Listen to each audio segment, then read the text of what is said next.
Good evening, everyone. I welcome everyone to the City Council Committee of the Whole meeting for Wednesday, February 17th. Praying for warmer weather. I'll ask, please, for a moment of silence.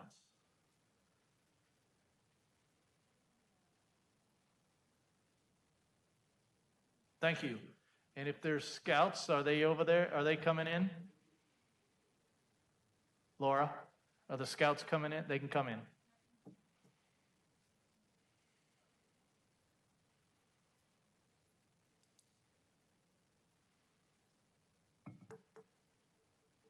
Scouts, come up here. All right, we're going to rise. Alderman Grip will lead us in the pledge, but we have some scouts that are going to help us with the pledge today. So come on up. Come on up here.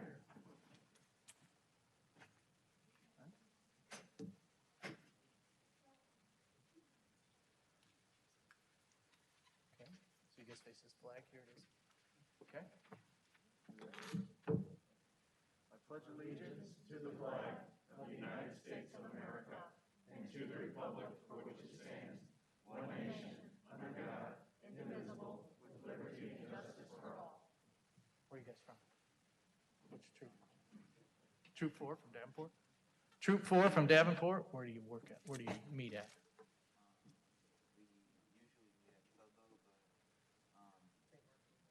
So St. Mark's and Sudlow, that's where they meet. So let's give everybody a hand. Troop 4 from Davenport. Thank you, gentlemen. Yep, thanks for coming. Appreciate that. And Mr. Krupp, City Clerk, please call the roll.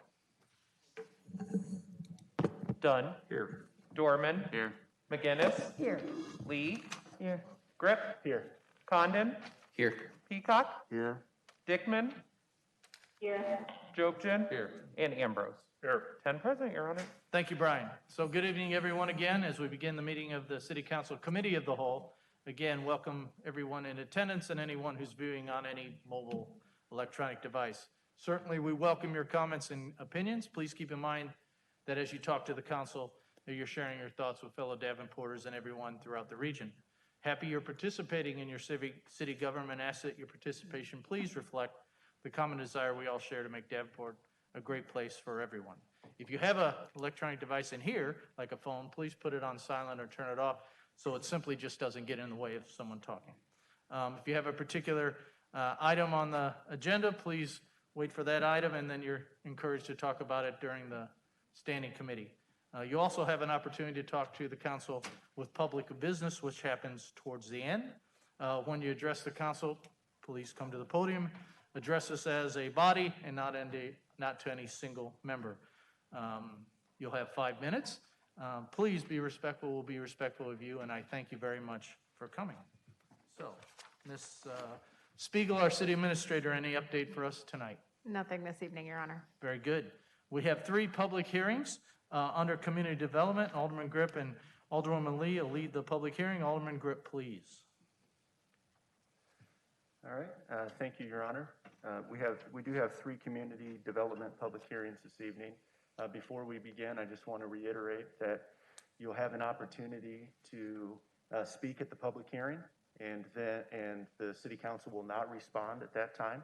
And the first item for discussion will be community development, and at that time you'll have another opportunity to come up and speak if you have anything additional to say or different from what's already been said. And then after we've taken comments there, at that point the City Council will discuss the items that are before us. So I will read the first public hearing. I open the public hearing for case ORD 20-02, being the request of Palmer College of Chiropractic to amend a section of the campus master plan bounded by East 11th Street and East 10th Street between Pershing Avenue and Perry Street from an athletic field to student housing. I will first offer up the opportunity to the petitioner to come up and speak about the public hearing, and then we'll open it up to the rest of the public. Good evening, and thank you for this forum. I'm James O'Connor, Vice Chancellor for Marketing and Communication at Palmer College of Chiropractic. I'm filling in for Dr. Dennis Marchiori, our CEO and Chancellor, who is away because of a board meeting. Some quick background for you. Palmer's main campus is located in Davenport. Palmer is the first, largest, and premier chiropractic training program in the world. Palmer is committed to maintaining its reputation as the trusted leader in chiropractic education through a strong commitment to student learning and student experience. Our capital improvements are a major strategy for us to remain the trusted leader in chiropractic education. Almost 3 years ago, in March 2018, the City of Davenport endorsed our campus master plan through the then PID process, now SIC. Over the past 3 years, we've completed additional student surveys that support us moving our new student housing to Perry Street and resizing our athletic field to form a consolidated field housing plan with street and alley vacations. We look forward to the city's review and support for these changes. And then very quickly, the reasons for the edits to the program. Student surveys indicate the need for more student housing closer to Palmer's core of our campus. As planning advanced, it became clear the preferred location for our new housing changed from Main Street to Perry Street. This would put the new student housing in much closer proximity to our new Learning Commons, Palmer's outpatient clinic, the Bittner Center, student services, and planned athletic field. And with that, I will hand off to Jason Holdorf, who can talk about specifics of the plan.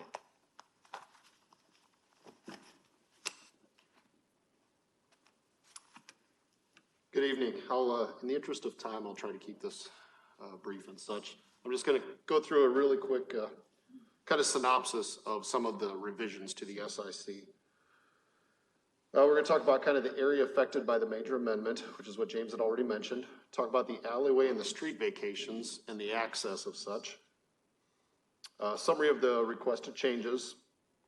The northeast, we're going to kind of do a blow up of the northeast area, showing a parking plan in place for the new student housing. And then we'll just get into a couple of quick site layouts and kind of the campus edge treatment, and then finish off with showing you some of the different site renderings for the project. So this here is the area that's mainly affected. It's bordered by 11th Street on the north, 10th Street on the south, Pershing on the east, and Perry on the west sides. Later on, you will see another section up to the north a little bit more, which is the athletic field, but that was already shown as an athletic field originally. So this is kind of the major amendment area.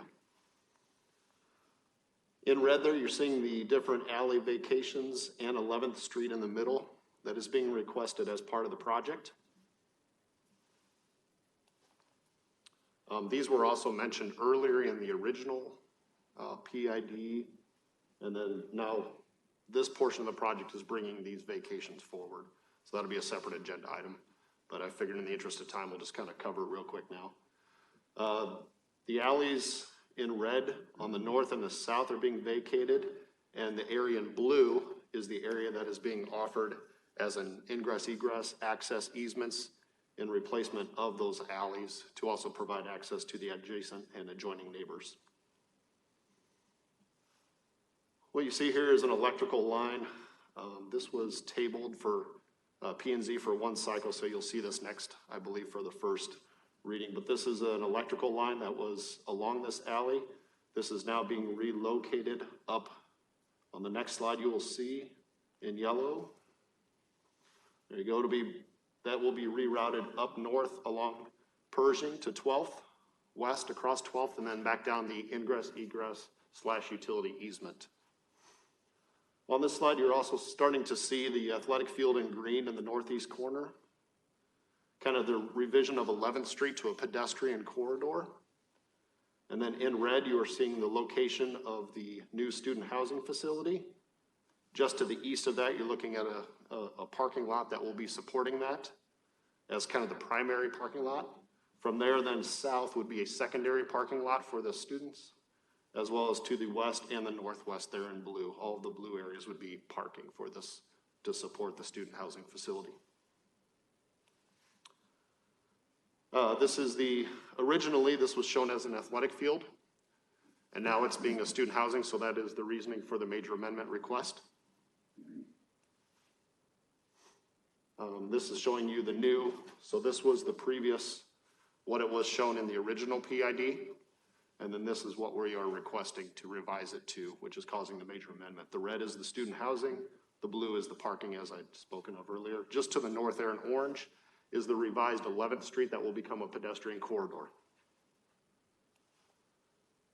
This is a kind of a blowout showing of the different parking lots that surround the project that will be utilized for parking for the students, and it just shows you the number of stalls being required, 173, and how we're arriving at that amount that we are providing for the project.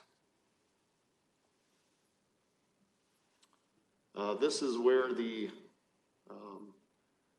as part of the parking revisions, those were being utilized as commuter lots, and now the commuter lot will be moved over to Harrison over there in Lot M.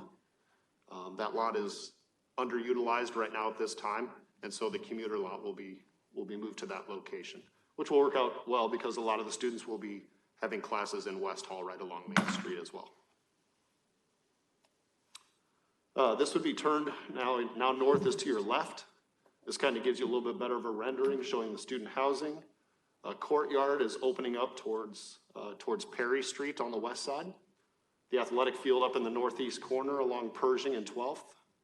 And then the 11th Street improved pedestrian corridor between Pershing and Perry. This is also acting as an emergency fire lane as well.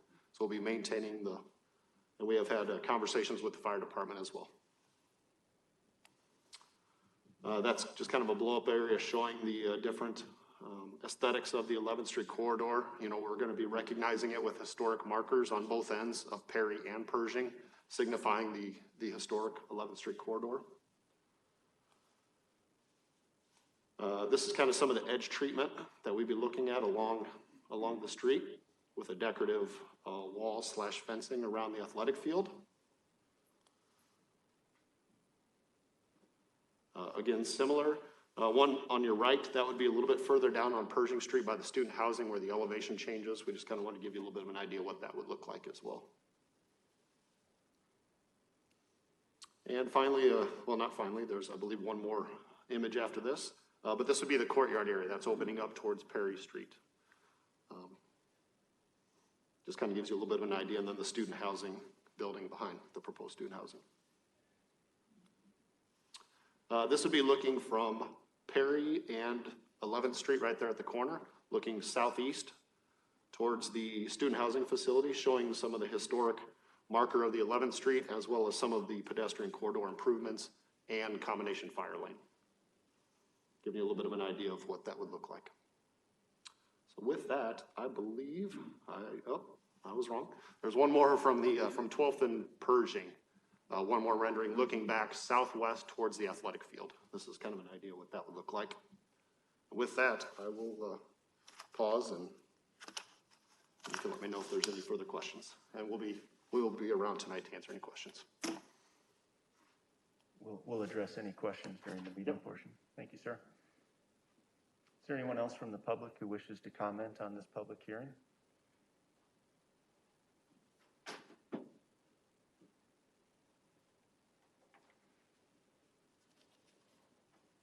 Good morning.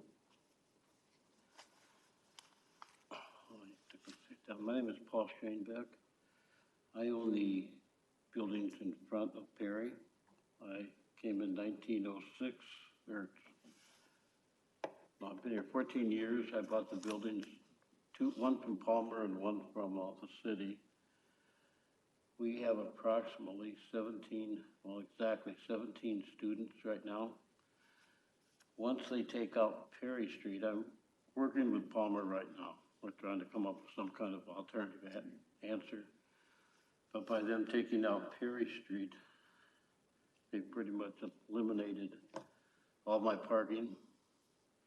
We have very minor parking on the side of the buildings. So my concern right now with Palmer is I believe we can work something out. I've met with Palmer 3 times now. And we're in the process of doing something. But as the plan stands right now, the only parking they have for me is on Perry Street. And for example, right now that wouldn't work. Perry Street to snow route. They are talking about possibly granting us parking on the corner of 12th and Perry, which will be there. That leaves, my students would have to walk a whole block just to get to their apartment. Or I have another, right now I'm trying to work with them to see on the side of my building, they've offered to grant us X amount of feet for parking on the side. Right now, though, it's a problem because I need more than what they're offering. So right now, we're trying to come up with additional things. I want to let the city know that, believe me, I want to work with Palmer. I only rent to Palmer students to begin with. I've never, I think there's a few people on the board that know me, and we keep everything just top notch. I did try to email you today at the mayor's office with a written statement. It would not go through for some reason. I don't know if your internet was in or out or what. We also tried to call the, so I did bring copies of what we tried to email if you're interested. If you give tonight. those to Brian, he can get those pushed Okay, out to the great. council. We appreciate that. All right. Guess that's it for right now. Like I said, right, when I first built these or bought it in 2008, 2006, we didn't have any problems. So for the next 15 years, we had no problems. When Palmer tore down the houses next to my buildings, it was all open field. We didn't have any problems. So my people at that time were parking partly on their property and partly on my property. So basically, that's what it boils down to now. I've talked to my tenants. Well, we have other problems too. We have a problem with getting trucks in there when the tenants move. I'm lucky, all my tenants, usually when they stay for 3.5 years, 3 years, so I don't have to worry about it too much. But we have a major problem because of the elevations right now. The elevations go up approximately from Perry Street to the top of my land. It's approximately 5 feet with an 18-inch curve that they have to step up. Now, I know from talking to Palmer, they're going to take care of most of that. But again, my only concern right now is where do I put 18 people? I can't put them on Perry all the time. And even we're talking about possibly another parking lot across the street on Perry. But again, that leaves them, they have to walk with groceries, whatever, they have to walk across the busy street and go approximately half a block just to get to my building. So that's where we stand right now. I will leave these with Brian. And I don't know if anybody has any questions or not. At this section, we won't take any questions, but we'll discuss this here just in a few minutes. The council will have a discussion, and Okay. I'm sure what you brought up will be discussed. Great. Thank you. Thank you. Is there anyone else from the public who wishes to comment on this public hearing? We've checked in the lobby, is that right? Is there anyone in the lobby? We're good? Okay. All right. Seeing no one else, I move to close this public hearing. There's a motion and a second. All in favor? Aye. Any opposed? Any opposed? All right, this public hearing is closed, Your Honor. Public hearing number 2 is for case ROW 20-02, being the request of Palmer College of Chiropractic for the vacation of the public right-of-way known as East 11th Street between Perry Street and Pershing Avenue and a portion of an alley in Block 89 of Leclerc's 8th edition. Is there anyone from the public who wishes to comment on this item? Seeing no one, I move to close the public hearing. There's a motion and a second. All in favor? Aye. Aye. Any opposed? This public hearing is closed. The third public hearing is a public hearing for case REZ 20-09, being the request of S.J. Russell, L.C., on behalf of the Sophie Foster Revocable Trust to rezone the property located at 4607 East 53rd Street to C2 Corridor Commercial District and RMF Multifamily Residential District. A note for the council, the protest rate from neighboring properties is over 20%. So in order for this to pass after, or each cycle, 8 votes are required for passage. So we will let the developer come up and speak about the public hearing before us, and then we'll open it up for public comment.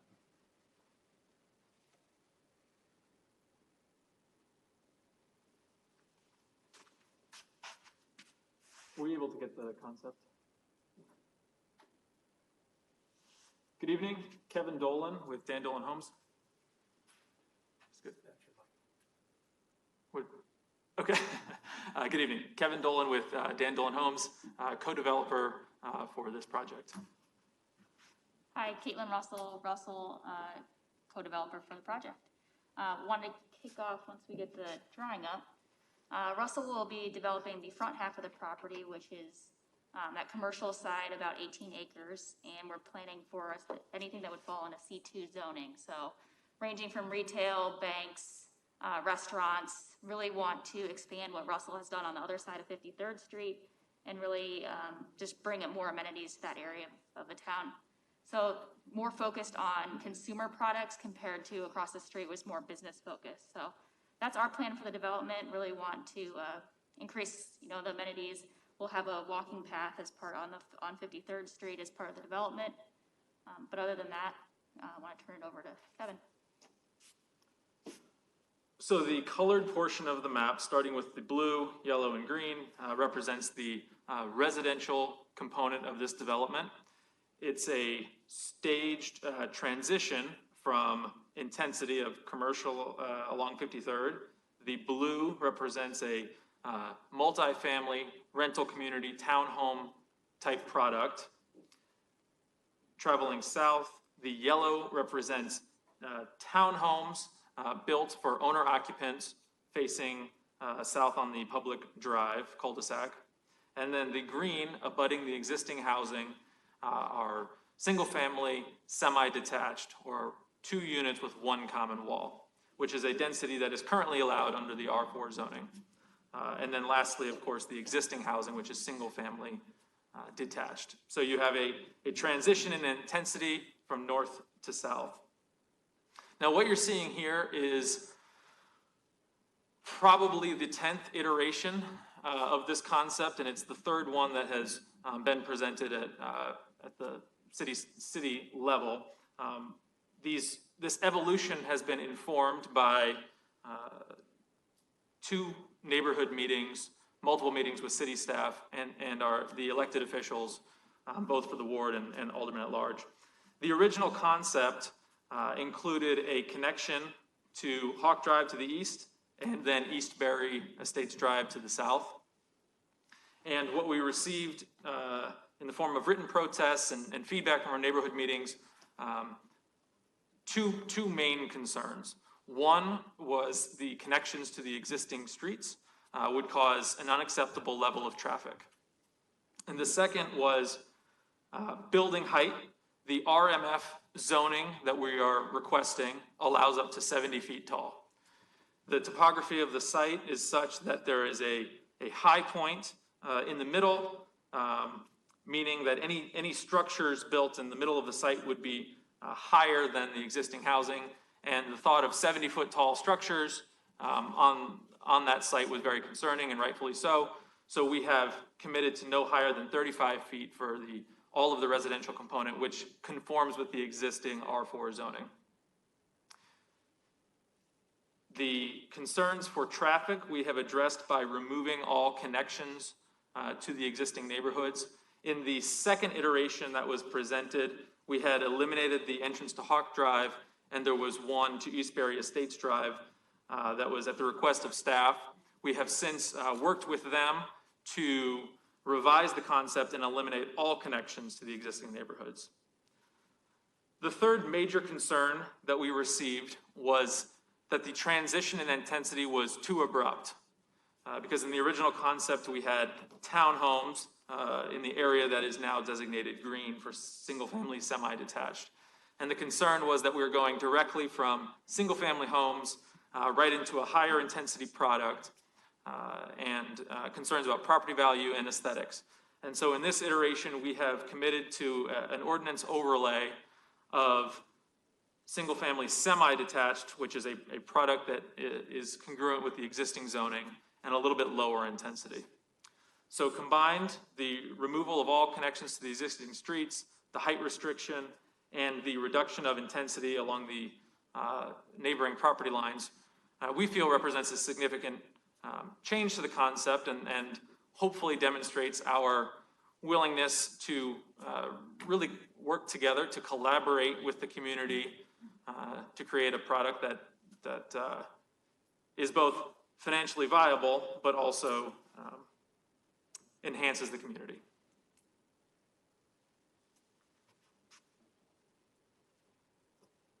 If anyone has any questions, I'd be happy to take those. We'll take questions during the meeting portion here in about 10 minutes. Understood. All right, is there anyone else from the public who wishes to comment on this public hearing? Please step to the lectern, state your name and address or ward.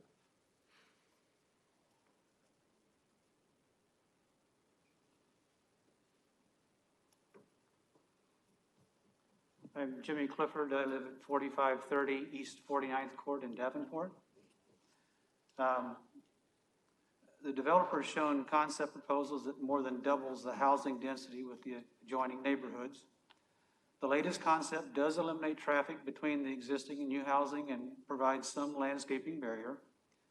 The density does have some implications. The proposal covers a very high percentage of the parcel with non-permeable surfaces. Davenport does have a defined code for control of stormwater.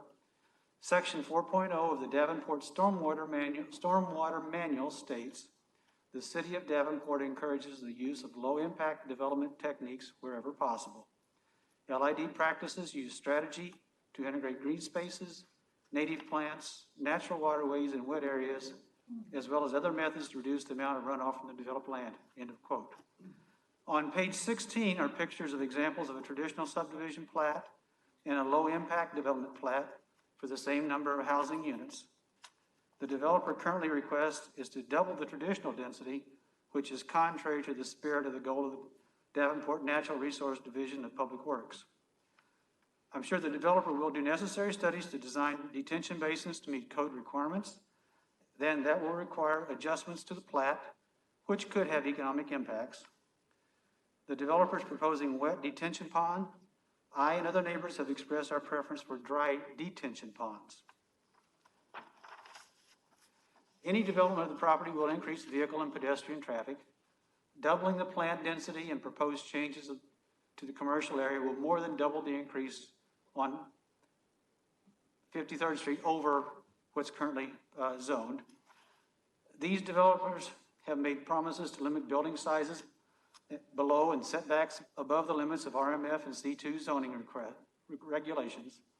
This is admirable. However, if the zoning is changed and the current development plans do not materialize, the genie's out of the bottle, and we risk completely undesirable development in the future. Therefore, I oppose the rezoning request. Is there anyone else who wishes to comment on this public hearing? Please step to the lectern, state your name and address or ward.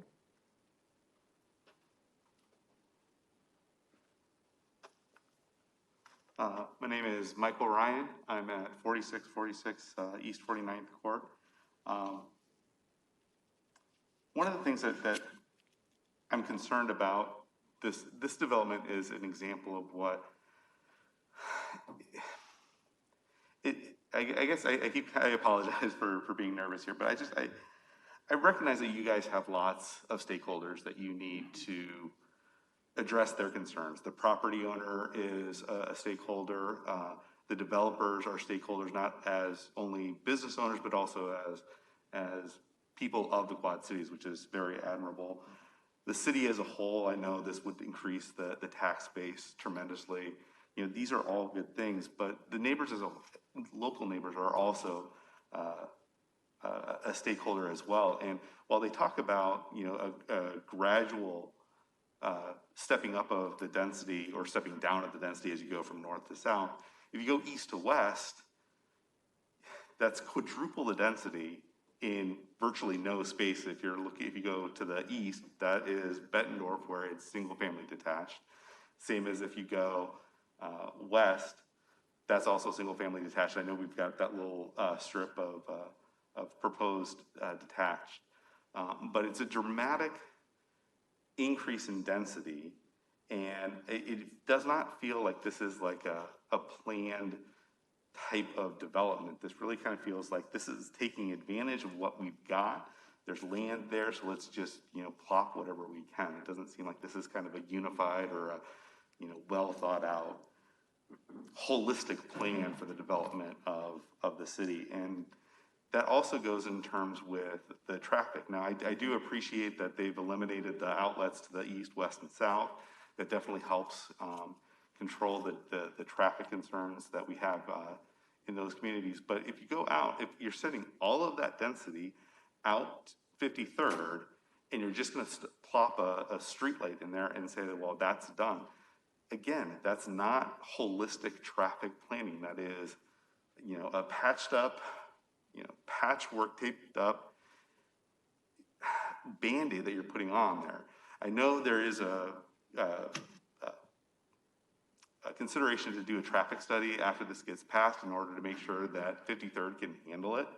Well, I reviewed the 2018 traffic study that was done on the previous proposal here, and I didn't read it cover to cover because it's 100 pages long and full of jargon, but I did review it enough to know that while it said that 53rd could handle the additional traffic that it was going to put out there, it didn't explain how putting all that other new traffic on there was going to fix the problems that already exist on 53rd. If you live in this area, you know that 53rd and Utica, between 53rd and Utica and 53rd and 74, it is a mess on a lot of time.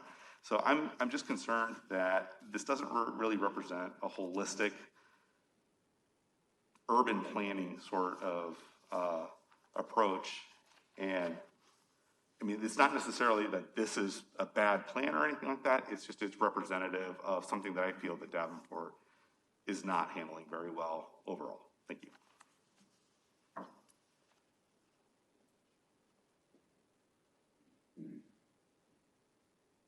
Is there anyone else from the public who wishes to comment on this item?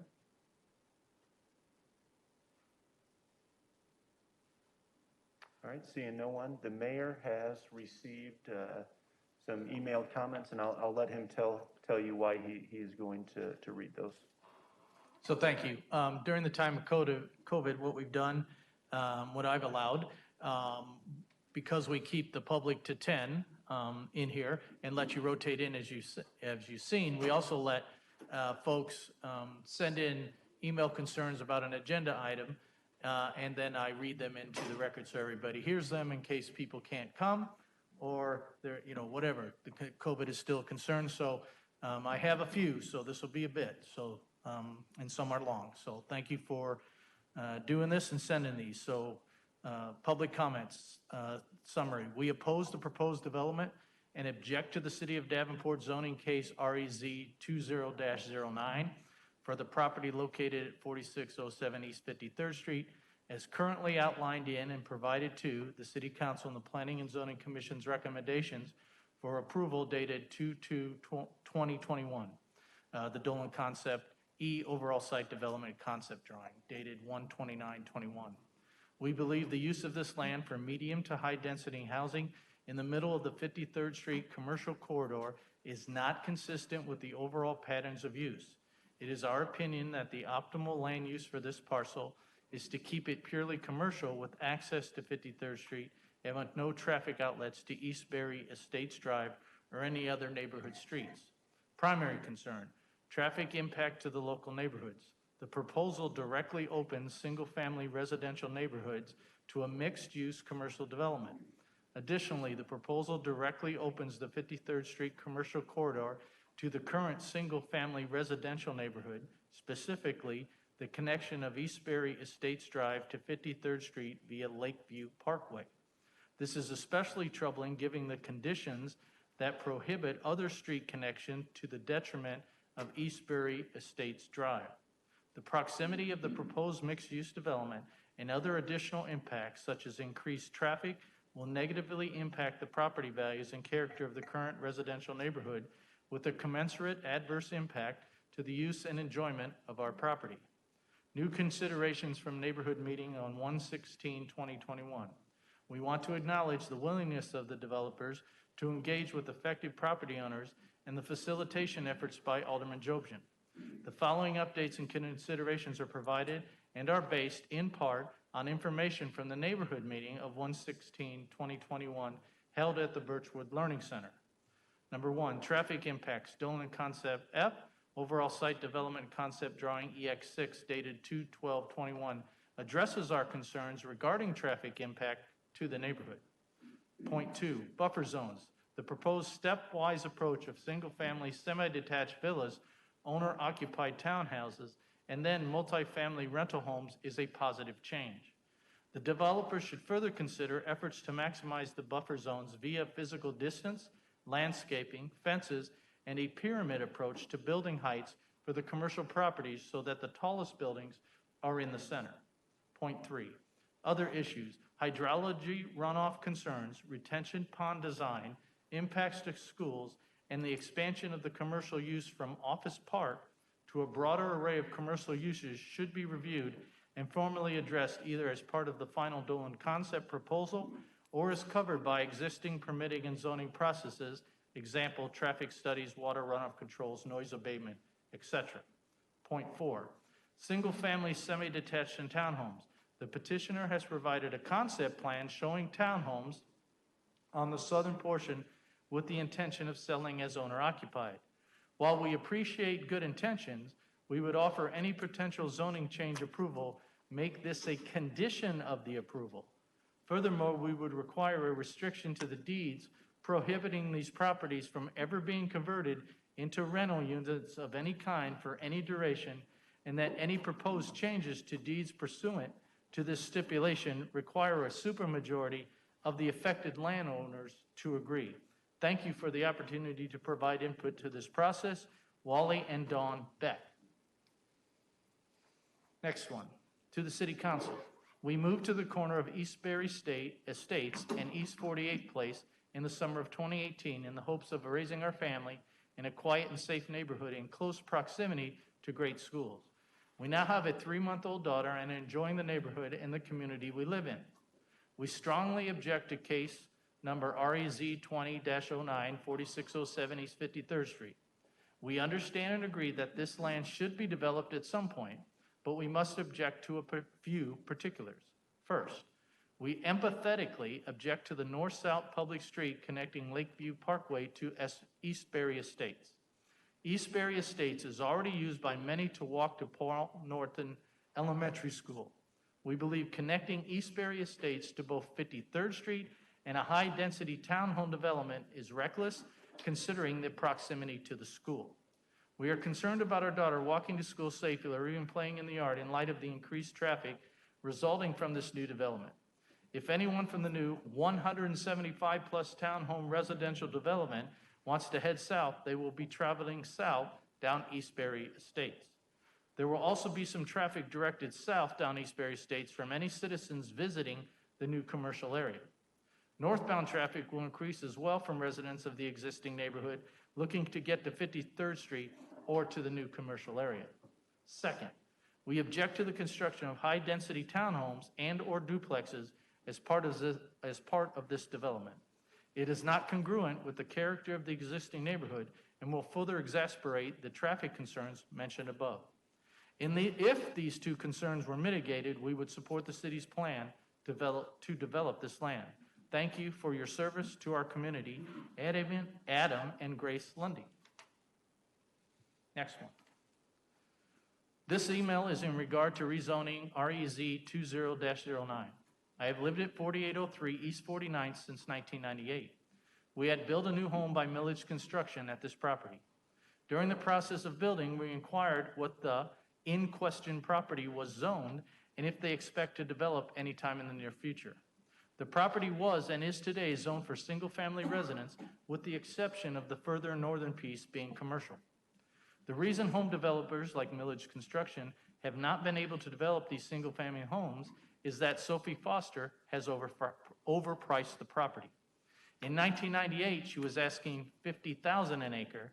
There was no way a developer can pay that price and build these single-family homes. So why should my neighbors and I agree to multi-family development that would in turn hurt our property values and take away the safety of our streets and sidewalks to have these multi-family units built and increase traffic flow? In summary, is it right for the Committee of the Whole to change the current zoning so that Mrs. Foster can sell this property at an overinflated price that will not allow developers to develop this property as it is currently zoned for single-family homes? Mike Reckman, East 49th. To City of Davenport Planning Division. I object to rezoning of 4607 East 53rd Street. We have lived in the neighborhood for over 15 years. East Berry Estates is already a road which is traveled by too many cars who are going too fast. We have many children on the cul-de-sacs that play and walk to school. It would be very dangerous. Please reconsider. Robert and Rebecca Wiley. Greetings, Mr. Jobson. We are residents of 4732 East 49th Avenue in Davenport, next to the farmland in question. I have a grave concern about the plan to connect East Berry Estates to 200 additional townhomes and even possibly 53rd Street and the negative effect that we have in our neighborhood. The additional traffic would be incredibly cumbersome and devalue our houses' worth. I have spoken with neighbors who plan to sell if this plan goes through. We recently bought our house, and it seems extremely unfair to rezone from family houses to townhomes that will exponentially increase traffic in our neighborhoods, making them less safe and less desirable. Thank you for consideration of our concerns. We strongly urge you to vote against the rezoning measure. Nick and Charla Rath. And then just for information, I was provided things from P&Z with some protests, additional protests, that now make the protest rate over 32%. Thank you, Mr. Chairman. All right, thank you, Your Honor. With that, I move to close this public hearing. There's a motion and a second. All in favor? Aye. Aye. Are there any opposed? That closes the public hearing, and back to you, Your Honor. Thank you. All right, good discussion. So now we are on to petitions and communications for council and mayor. Is there anybody that would like to comment? Alderwoman McGinnis. Thank you, Your Honor. A couple things tonight. On behalf of the Davenport Junior Theater, always flexible and creative in this time of the current pandemic. It will continue to perform virtually for their second show of the season, which is Alice in Wonderland. It's a timeless classic, originally written by Lewis Carroll, adapted for the stage and for Zoom by Daniel Sheridan. It has a long tradition at Davenport Junior Theater. It's delighted readers and audiences for over 150 years. And as we've all been thrust down our own rabbit holes and wonderlands this past year, come and join the Davenport Junior Theater as they travel with Alice down the rabbit hole. Performances will be February 20th and 27th at 4 p.m., February 21st and 28th at 1 p.m. and 4 p.m. It'll be all performed via Zoom, and it's available live stream for free at the Davenport Junior Theater website, and that's www.davenportjuniortheater.org, theater with an R-E. So I hope you can join them for that. I also wanted to mention that the Farmers to Families food pickup, and thanks to Alderman Dunn for working very hard over this on the past week, will be moving from the Florian King lot on this Friday to Credit Island. We feel like that will be a safer place. We've had a tremendous response, the organizers who are doing this. So we tried Florian King, there was a bit of a backup, so it's going to Credit Island. People will, the public giveaway will begin at 11 a.m. People will be able to line up around the island and then pick up, we believe, more safely. We think it'll be a better experience. And that will be ongoing every Friday until further notice. So thank you very much, Your Honor. Thank you. Thank you, Alderman Dunn and Alderman McGinnis, for your leadership. Anyone else? Paul, okay. Alderman Peacock. Thank you.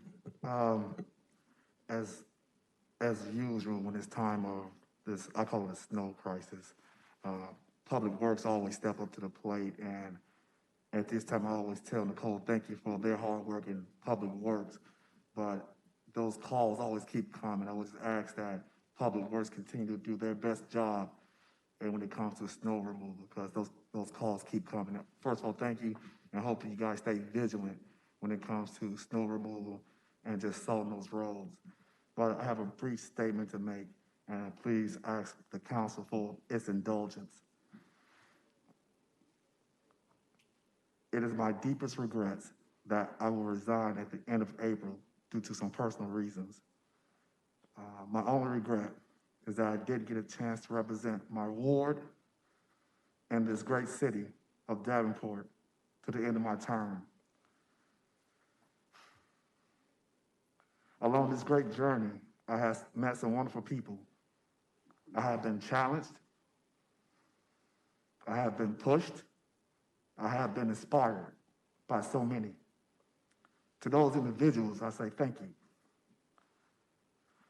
To those who I helped, to those who I wanted to help with their causes, I am sorry that I will not be here in the future to champion your causes.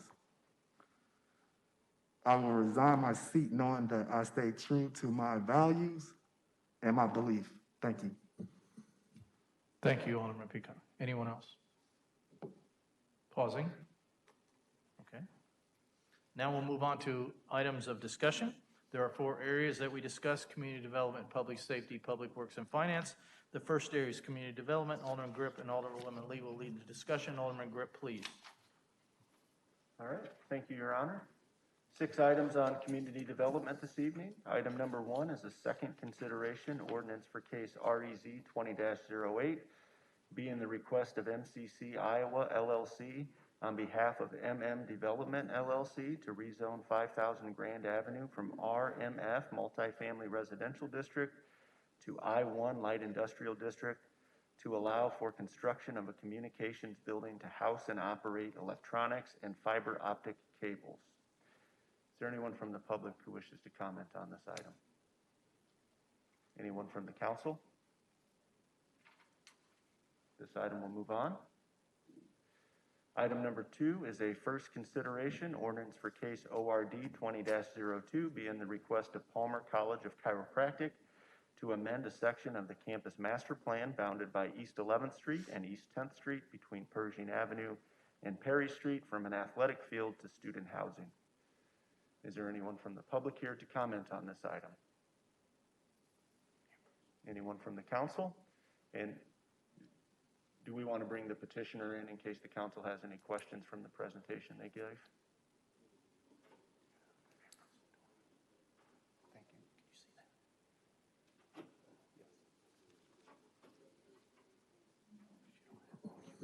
Thank you. Sir, did you wish to speak again? No. Okay. I just pointed out to me, I kept talking about Perry Street, it's 11th Street. Okay. I figured you 11th. guys know that, so.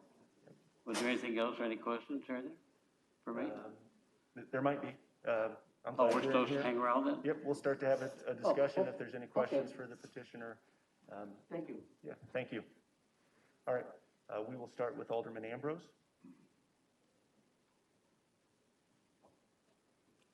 Thank you, Mr. Chair. First off, Palmer, I think it's a great program you put together, great development, and you've been a tremendous anchor to Davenport for over 100 years. And this plan, your history on the Hilltop neighborhood is really going to be an incredible enhancement to our core neighborhood on the Hilltop, and I can't thank you enough. I look forward to you working with your neighbor there with this parking. Thanks. Alderman Dorman. Thank you. My one question too was also kind of related to parking, but in particular with that athletic field, what is the intended use of it or activity programming maybe? I do have concerns that if it might be hosting larger gatherings or events that it seems that area would also only have on-street parking for anything that was happening on that athletic field. So hoping that it would be a more just recreational use maybe from the people who already live in the new building you're proposing? Or? Sure. At this point, it is a recreational field. It is not a performance space. So if you're thinking arenas or that sort of thing, it is not that. It is a recreational field for our students, and it is a practice field. So we have, for instance, we have soccer, we have rugby, et cetera. They would use that space for practice, and it would be open for the public to use when we're not using that space. And people who maybe don't live in your housing that would be traveling for those events, would they be able to park in the parking lot that would be just south of that, or would that be restricted only to people who live in that building? Could you state that one more time? So if say I was coming to participate in that practice or event that was happening on the athletic field, but I chose not to live in Palmer student housing, I lived off campus somewhere, would I be able to park in the residential parking that would be just south of that, in that parking lot that I think you said was intended for the building that would house the students? Would I be able to park there, or would my only option be on-street parking? At this point, I don't think we worked through that in great detail, but I think in general, yes. We're not looking at huge crowds. We're looking at just a handful of people in and out, that sort of thing. So I don't see any major restrictions, no, not at this point. Okay, yeah, and that space is just where my one concern would be of if your parking lot that you have in there that was for the housing units that are in there, if it's all filled with people who live in said housing, that would then force everyone else to be on street parking, it would seem, and that could cause a problem for the neighbors that maybe live on the other side of Pershing. Sure. We do have parking right across the street and immediately south as well. So as you're looking at it from a usage standpoint, I think there'll be plenty of parking.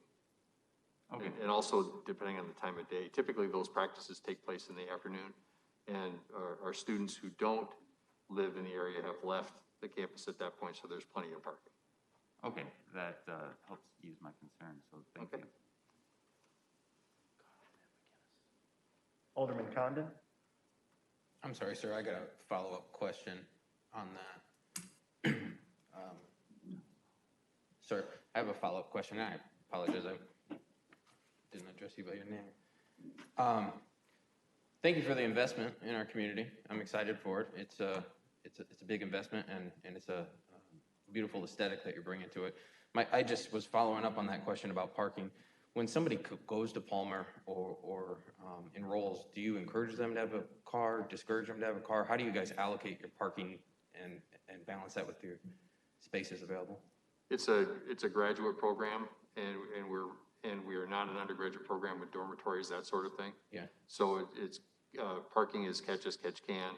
At this point, we believe we have enough parking in our planning for appropriate parking, per zoning, et cetera. Did you have anything to add to that, Jason?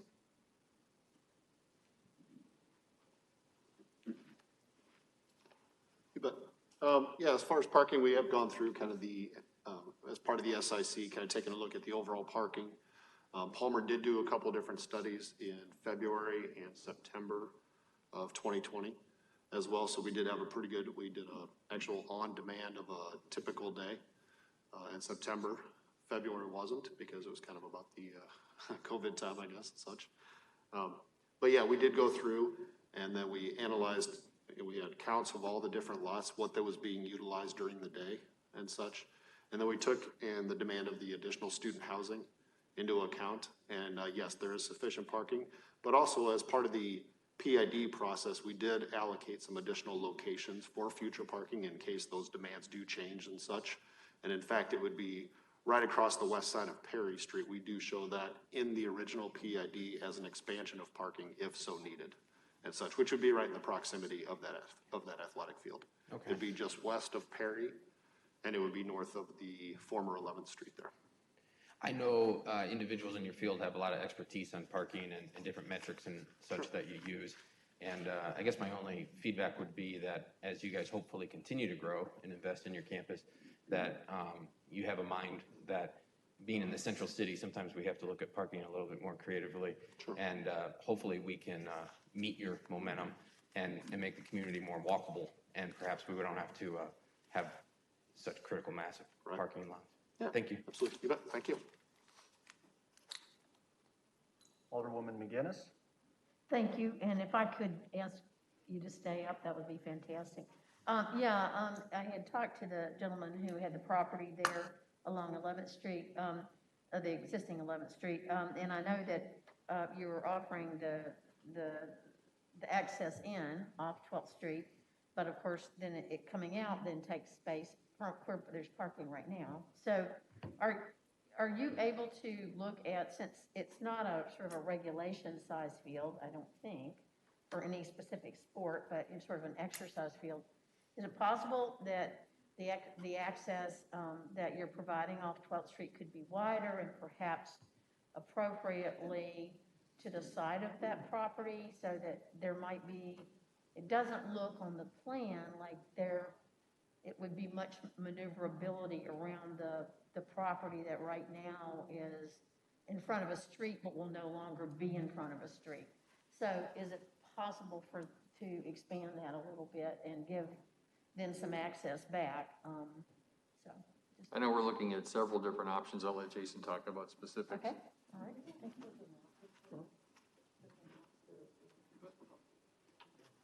Hey, Beth. Brian? Thank you. Okay. He's going to put them We'll get you the. Oh, yes. Really Sounds know good, what we're thanks. talking about. Yeah, that'd be great. No, that's fine. No worries. So yeah, as they queue that up, a few different things there with regards to that alley. We are making it a little bit wider than a standard alley, probably typically 16 to 18 feet. I want to say we're going to 24 feet there to make it a little bit more convenient and more maneuverable as such. Let's go to, yeah. I think a little further, the plan maybe might.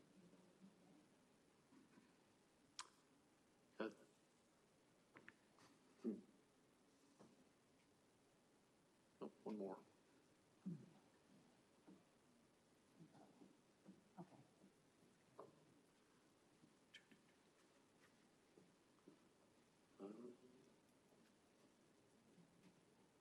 That one would work maybe if you wanted to go back to one there. It's turned, but as such, I think that may show you enough, so it's, there you go. So north is to your left now. The L-shaped piece is, to the bottom is Perry Street. So where you're coming in off of Perry Street or 12th Street. Yeah, perfect, thanks. So the property line that you can see for that parcel is the I guess the line with the two dots. That is the property line for that property there. And yes, we have had conversations with the owner or with the property owner there that we would allow them access onto Palmer's property there, which is, I think their property line is approximately 4 to 5 feet off of their house. And so we did speak, and Palmer was willing to allow some additional access to that property along Palmer's property, and also work with him on the dumpster, as well as during move-in times with the kind of the moving trucks and such. Said that there would be some allowance on the former 11th Street on the pedestrian corridor such that they could park a moving truck there if they needed to get some ramps down to get up into that property from the front as well. Have you given any thought to sort of extending the gray line, so extending that property line slightly over so that there's maybe to the front of the, I don't want to get into the weeds. Sure, yeah. Something where there's, because I do understand the problem with the building that fronts on 11th Street. It looks much further away from 11th Street than it actually is, and there's no access. Now, I know, I believe those two buildings are co-owned right now, but again, 20 years from now, they may not be co-owned, and suddenly you have a property, historic property that has there's nothing, there's, very little access there. And so, I'm just thinking also down the road that just because one person owns them now doesn't mean that will be the case you know, in 20 years. So, and we do this for the long haul. So it would seem to make sense. And I didn't talk to the gentleman about this, but that, you know, that you extend it along that and maybe extend his line a little bit. So. Okay. Yeah, we can look at that. We do have a little bit of elevation difference there to kind of work through as well, but we can look into some of those items. Yep. Thank you. Want me to stay here, or would you like me to? All right, sounds good. Alderwoman Lee.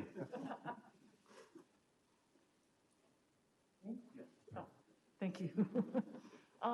Could you just point out where the property is, the apartment property that the gentleman is concerned with his parking? Greg's good at that. The one we're talking about? Yep, Where's the apartment complex? the gray, the two gray. Oh, okay. The two neighbors, yeah, these are the two neighbors. That one Okay, and that one. Yep, okay, thank you. you bet. Alderman Dunn. Thank you, Alderman Grip. Very nice project. I want to thank you for investing in this area. My only concern is it looks like we're going to be adding a little bit more concrete and rooftops, so stormwater is probably going to be an issue, but I know our staff will look into that and make recommendations, so thank you very much. Absolutely, and to kind of comment on that, the student housing currently, there was a student housing there, and there was some parking lots that are somewhat being removed and such. And we did have a wider parking lot originally with the student housing. We did kind of scale that back to just a single back-to-back row there to try to respect some of that as well along the Pershing Street. So we were kind of trying to provide a little bit of green space buffer there too, kind of for that, like you had mentioned, for that reason. But yes, we will definitely be working through the stormwater requirements with the Natural Resource Department. You bet.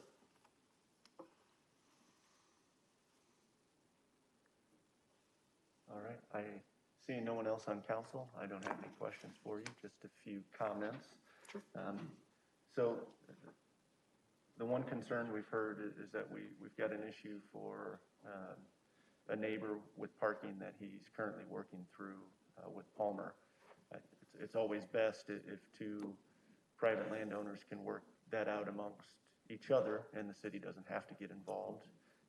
But we do need to, you know, to get it worked out. So if any point you need someone from our city staff to become a part of that conversation, please let us know. And this is the first consideration of 3 considerations. So we'll be discussing this for the next 6 weeks. We would like to hear some sort of resolution from the 2 parties before then. So just please keep us updated on that. Other than that, I think that was the only concern we heard.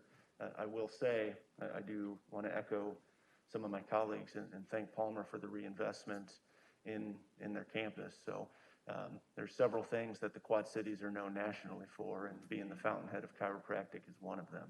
And your campus is an integral part of our central city, and I understand the competitiveness in the chiropractic world, and you've, instead of putting your resources elsewhere, you've decided to invest, I think, around $100 million, if not more than that, dollars into your campus, which shows to me you intend to be a long-time partner with the city of Davenport, and we do appreciate that, and we appreciate you having you here, and we'll work through this parking issue with your neighbor, and thank you for the investment.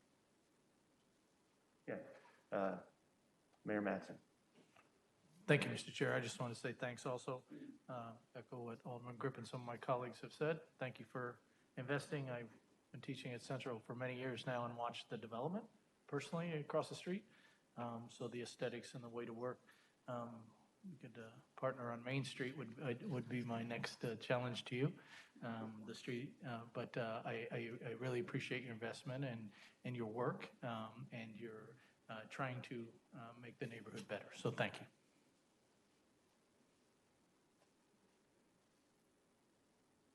All right, we will move on to item number 3, which is a first consideration ordinance for case ROW 20-02, being the request of Palmer College of Chiropractic for the vacation of the public right-of-way known as East 11th Street between Perry Street and Pershing Avenue, and a portion of an alley in Block 89 of Leclerc's 8th Edition. Anyone from the public care to comment on this item?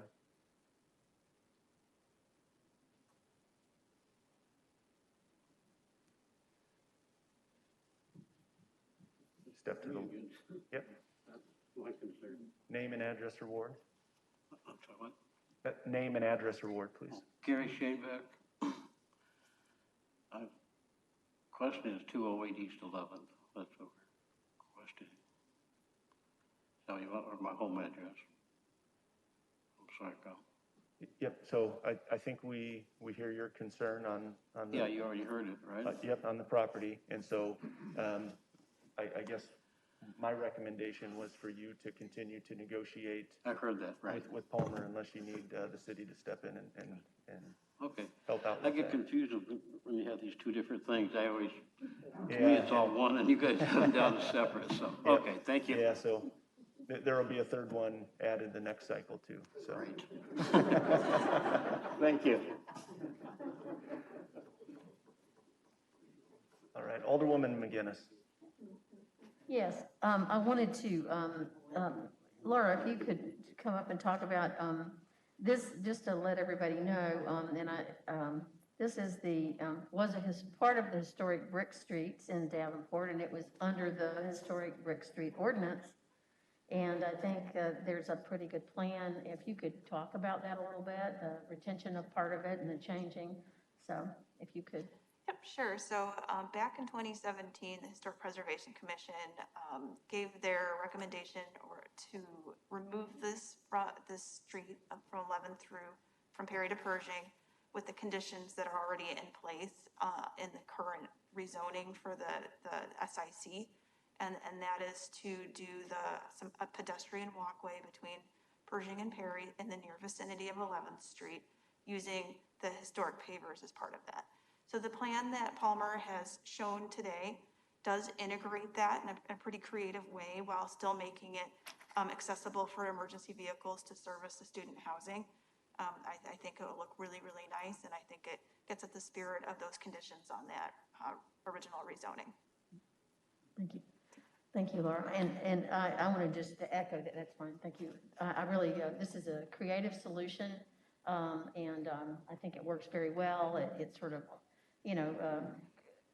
maintains, I know that it doesn't solve your issue with parking, but in terms of sort of maintaining part of the historic element of that street and a sense of place, I think it's a really creative solution, and I salute you on that.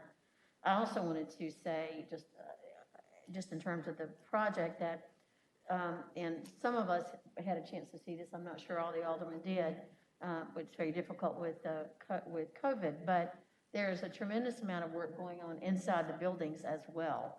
And it's really exciting and really reinventing some of the spaces.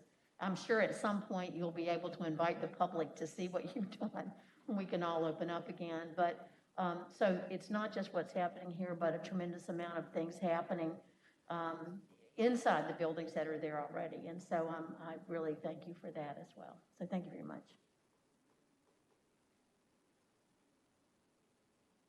All right, seeing no one else from council, we'll move on to item number 4. Item number 4 is a first consideration ordinance for case REZ 20-09, being the request of S.J. Russell, LC, on behalf of the Sophie Foster Revocable Trust to rezone the property located at 4607 East 53rd Street to C2 Corridor Commercial District and RMF Multifamily Residential District. Once again, note that the protest rate is over 20%, so 8 votes are required for passage.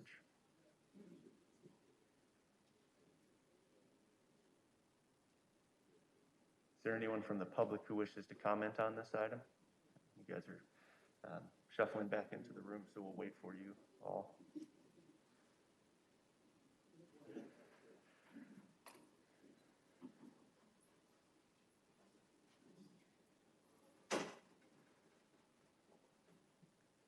Anyone who just entered the room, would you like to comment on this item that's before us?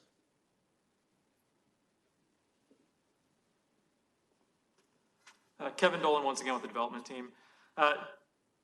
We heard a lot of input from the community in the form of emails, and I just want to point out the majority of those issues as they related to connections to East Berry Estates or the other existing neighborhood streets, we have, of course, addressed in a revised concept of the plan. It's unfortunate the way the system is set up that the protest rate and so many of the concerns are based on a much earlier concept. So we just wanted to point out that, you know, largely we have gone to great lengths to address those concerns. Something I also failed to mention earlier, while we have eliminated all of the road connections to the existing streets, we are maintaining sidewalks. So walkability is a priority for us, and we want to make sure that whether it's students traveling south to Paul Norton or even members of the existing community that want to access the new amenities that Russell will be bringing to the community, that they're able to do that. So that is another priority for us.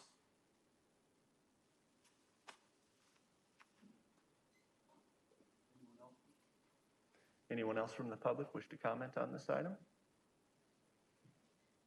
All right, seeing no one, we will go to council comments, and I'm going to give the ward alderman, Alderman Jobson, the first opportunity to speak on this item. Thank you, Mr. Chair. I'll try and be brief this evening. I know we'll have plenty of conversations over the next 6 weeks. Throughout this, throughout the, initial conversations and to the neighbors, I've tried to be clear that my position is I will be a representative of these neighbors. As you see, as it's been given to us, the data has been given to us, there is a significantly high protest rate, 32% of the area. Sometimes that could be a little misleading number. Within that 200-foot area, 53 of 82 properties have submitted a formal protest. So that's approximately 65% of the properties within that area have submitted a formal protest. In this case, we are fortunate that we do have two local reputable businesses that are coming forth wanting to develop this property. They are showing good faith in trying to address the concerns that have been brought forth that have led to many of these protests. As Mr. Dolan pointed out, one of the most prevalent concerns has been the traffic, and they are addressing that, and I'm very thankful for that. There was a neighborhood meeting last evening in which they were able to present that concept plan to the neighbors. There has been some change in kind of view. Some people are thinking differently. So, with it being less than 24 hours since then and people having different comments, my task and my main objective right now is to continue to gather that data. So going forward, so as we vote in the next coming weeks, I can provide my fellow council members the data of, what are the continued concerns?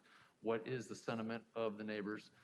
Again, I will vote accordingly as the neighbors direct me going forward. But, I am thankful to the developers for looking at those concerns. Part of what they're up against, or I don't know, I should say, part of what this project and petition is up against is some conditions set forth in a 2011 ordinance, which are pretty heavy-handed against development. I mean, you're looking at setbacks in the commercial district approximately 100 yards on the east and west, so you're cutting out almost an eighth of a mile east and west in the commercial development. That 2011 ordinance, if I'm correct, restricts the commercial development to six buildings. I think also office type settings, and so that's part of why you see some of these rezoning, or see some of the ask for the rezoning and the removal of some of the conditions from the 2011 ordinance. And then getting into some of the conditions on the 2011 ordinance in the residential aspect, being that R4 calls for single family or semi-detached, duplex style homes. There's also some language calling for at least 50% of the bordering properties being single family. So there's definitely some changes being made. And again, thank you to the petitioners and developers that are, trying to answer some of these concerns. And again, I will provide more information going forward. Lastly, one of the things that was brought forth by a gentleman who's pretty well connected In the 6th Ward, a gentleman by the name of Rusty Underzuber that's been before our council many times. He made a pretty poignant comment about this does end up boiling down to the economics of it all. You know, the landowner is asking approximately $185,000 per acre from what I have gathered in this information, which is substantially greater than other parcels of land. And so in the end, philosophically, policy-wise, as a city, do we want to make our plans and our zoning changes just to try and accommodate the financials of a land transaction and business deal? So that's just some food for thought going forward, and I thank you very much for that time. Alderwoman McGinnis. Thank you, Alderman Grip. I do have a couple of questions. And just remembering back to 2011, I was not on city council, but I was down here a lot for neighborhood business. And I think the reason why that ordinance was passed was because there was sort of a move to cut out the protest, to reduce the protest rate. I'm remembering this as a resident. And so it was the land being asked to be rezoned was defined narrowly so that the neighbors were missed and left out. That's the way I'm remembering it. I might be wrong about that. And of course, we had this come before us again just a couple of years ago with another plan that did not, that was, very heavily apartment. So I do understand, Alderman Jojen, what you're saying and appreciate that. I had a question though. So the property in question is the property that's not the C2, that's already zoned C2, but the R4, the property that's zoned R4. And so my first question is, what would be permitted in R4?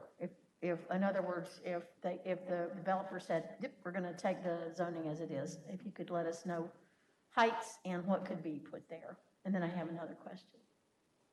Sure, the R4 zoning, this is Laura Berkeley, Development and Planning Administrator. R4 allows for single family and 2-family semi-detached. So that's a piece of what Dolan Homes is planning as the semi-detached. So it's part of that. The height max for R4 is 35 feet.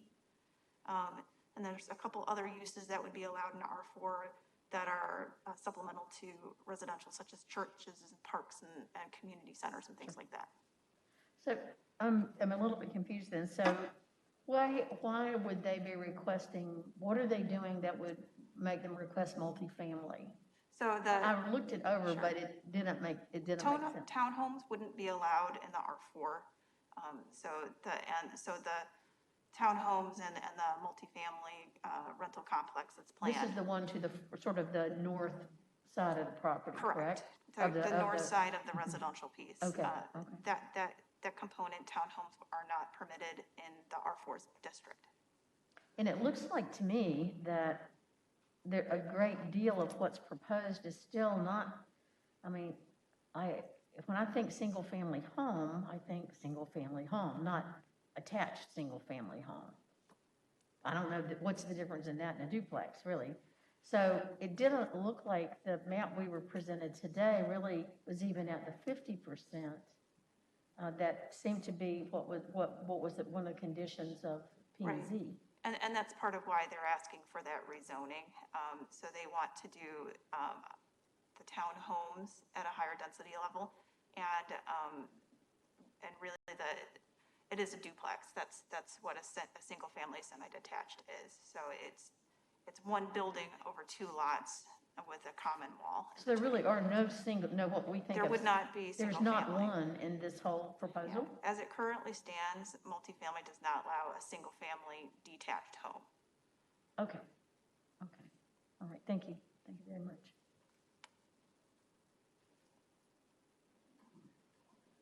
Alderman Condon. Thank you, Alderman Grip. Mr. Dolan, would you mind coming up and can we pull his plat back up or site plan?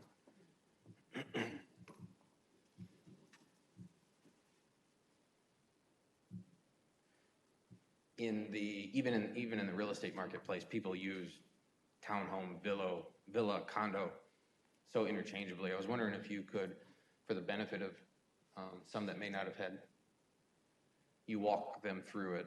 Absolutely. Explain Be happy which to. each of the structures will look like, what they'll live like. Be happy to.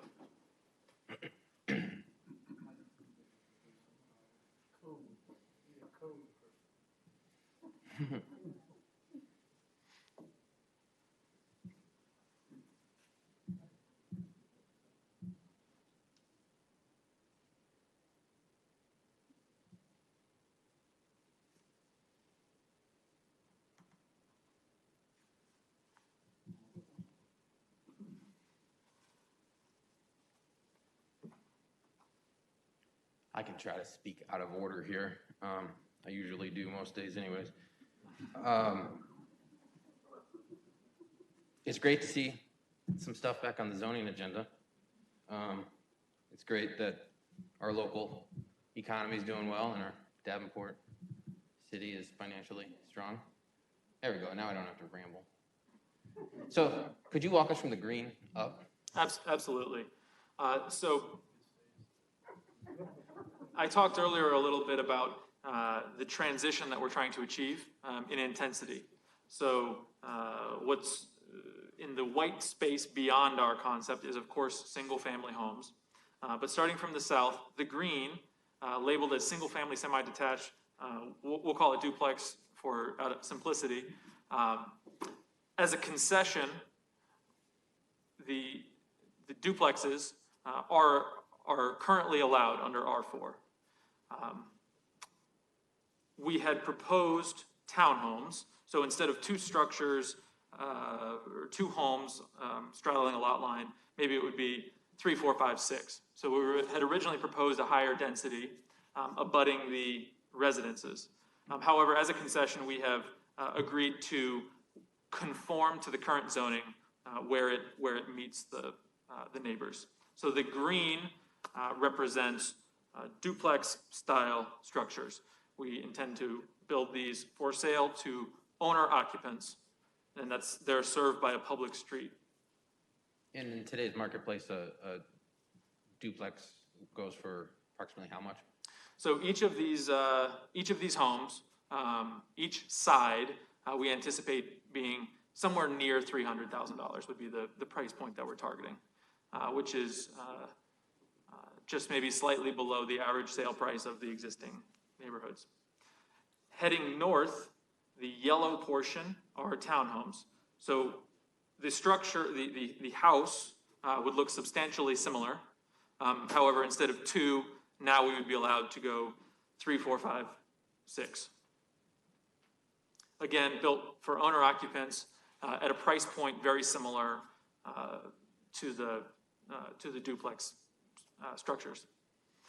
And then traveling north, further still, we get to a townhome community.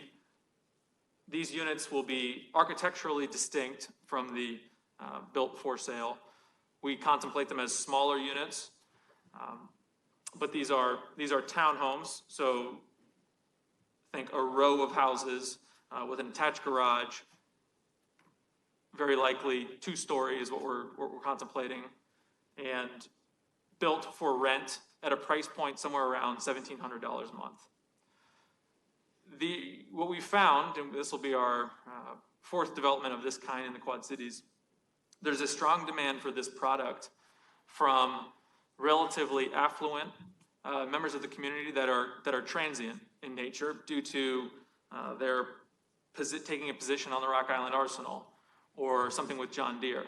These are high-income earners that would likely otherwise buy a house, but because they're only going to be in the neighborhood or in the community for 2 to 3 years, they're looking for something that is high-end, feels like a house, and they're willing to pay a premium for that. So this will be a very high-end townhome development built for rent. Thank you. That's all I have for you. Thanks. When I first opened up the email with this development on there, not even knowing who the parties were, to be candid, it seemed to me to be designed pretty accommodating, pretty well suited for the land, because what it did was it phased up the density the further north you go before it got to commercial. And if I recall correctly, while the residential connected to the residential, none of the commercial connected to the, none of the commercial connected to the residential. So I think during the public meetings, the neighbors have been really polite and professional, and I think the developers have been extremely gracious. I think they've literally turned their plan on their head. I preferred the version where residential adjoins to the existing neighborhood.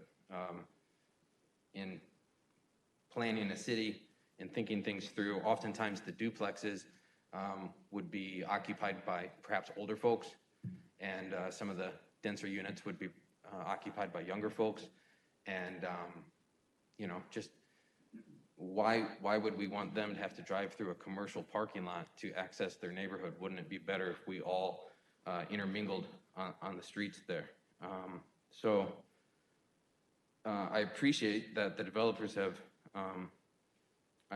really, again, aimed to meet the expectations of the neighbors who have a long vested interest in what that does there. Again, I'll repeat, these are local developers, and that means a lot. They're both multi-generational family businesses. They have a reputation to preserve, and throughout the sales of this entire project, they have a product that is sort of built on self-preservation. We always want to back up to something that's exactly like us, or a product that's exactly like us, or perhaps a product that's a little bit superior to us. So I understand that the single family may not want to back up to the duplexes, but the interesting thing is the people that live in duplexes most commonly don't want to back up to row houses. And the people who live in row houses maybe don't want to back up to apartments. And people who rent apartments perhaps don't want to back up to the commercial. And in this case, just maybe one more additional layer is we have one of the partners here who's anchored their corporate headquarters just immediately across the street, and they don't want to look across the street to some poorly developed commercial. So that means something to my mind, because in order to successfully develop this and sell their product, they have to make sure that they do it in a way that is attractive to everyone who's downstream from them. And that's why, coming out of the gates, I support this project. I appreciate all the work that Alderman Jobjan has done to make sure that the neighbors' voices have been heard. I think they have been heard. I think they'll continue to be heard. And I look forward to the next couple meetings. Thank you. Alderman Dorman. Thank you, Alderman Grip. My questions here, it sounds like for the most part, we've really kind of honed into the major neighbor issue now being population density and maybe the impacts of adding that many people to that area that historically had bigger lots, more spread out type of concerns, since a lot of the other issues that were raised, like Kevin said earlier, have already been addressed. And so I don't know if, Laura, if this is a question for you, or maybe Kevin, it's a question for you, but is there a way to know what the population density increase is? I don't know, of those, the duplex homes we're now calling them that sell for roughly $300,000, I'm assuming 2-3 bedroom attended like a family of 4 is most likely what we're thinking would live there. We anticipate primarily 3-bedroom. We'll plan to offer some 2, and then the ability to finish a basement and go up to 4. So then really the trade-off here, since the green area we're saying could be that entire space, it would just be doing the math of housing units that you could fit in there at the green level versus housing units that we're now adding in with the blue. Would that be a fair assumption? Correct. We went through the process of seeing what we could do with the existing zoning, and rough numbers, I think we're achieving roughly 20% greater density in this model versus what would be permitted. And then, so now I guess, thank you for that. I think this one I might take over to Laura. I think this is more your wheelhouse. Is it able to, can we take that number knowing that this zoning would be a 20% increase from what could currently be there if we didn't change the zoning, and apply that to some of the other stuff, such as the 53rd Street traffic study and some of those other impacts where we would be able to get estimates of what that might be or what that might look like before passing this, or is that too much to take on? So what I can give you is the traffic study that was done by Watermark, which was a previous applicant in 2018 for a different rezoning on this property with about double the density and similar amount of commercial. There was a traffic study done with that one, so I can get that to you. So it would be less traffic than that. Yeah, and I think that's probably, it would be very helpful, and that is probably my one concern with this, of that we're really talking incremental here, because the upper half is already the commercial, so the top part of the picture we're seeing here, that could be built as is right now, and the green outer edge could be done as is right now, so really it's the yellow and blue in the middle that we're questioning, and we could make that entire lower half be all green, and that wouldn't even have to go through us at all, right? Well, there are some restrictions in place with the current area. One is that it does connect into all the residential and up to 53rd. I can get you what it stands today, what that zoning was based off of, so you have some context of what you're looking at. The other piece of that is that no more than 50% of the lots would be allowed to be that duplex type use. So it would be mixed with single family? Right, that's correct. Okay, yeah, I think that information would be helpful data to have, to kind of know what this incremental increase would be of people in the area if we were to change the zoning. I can do that. Thank you, I think that's all I have. Alderwoman Lee. Thank you very much, Chairman Grip. I'd like to follow up on Alderwoman McGinnis's questions about what could be done under the existing zoning. She talked about the residences, but I'd like to talk about the access, the 3 roads on the east, the west, and the south. Under current zoning, would those still be allowed to be open? And access into the area? To the residential area? Yeah. It's required by the code, or by that current zoning as it stands today, that they do connect in. So as it stands today, they would have to connect to the residential areas. Okay, so with the rezoning, they can actually shut off those 3 roads. That is correct. Which is of interest to the residents in the area. That is correct. But they would have to have them open without the rezoning. Correct. Okay. That's what I thought. Also, before you go, would it be possible next week to have a slide or 2 about the key traffic information from that report in 2018? Sure. And also, if it would be, I think it would be helpful, some conditions came forward from the Planning and Zoning Commission. Correct. With this rezoning. Yes. So if we could have a little presentation on what those conditions are that came forward to us. Sure. Next week, that would be helpful as well. Thank you. Thank you. Alderwoman McGinnis. Thank you for letting me speak again. I did have a couple of other questions. In terms of what would be the long-range plan of the developer for ownership of,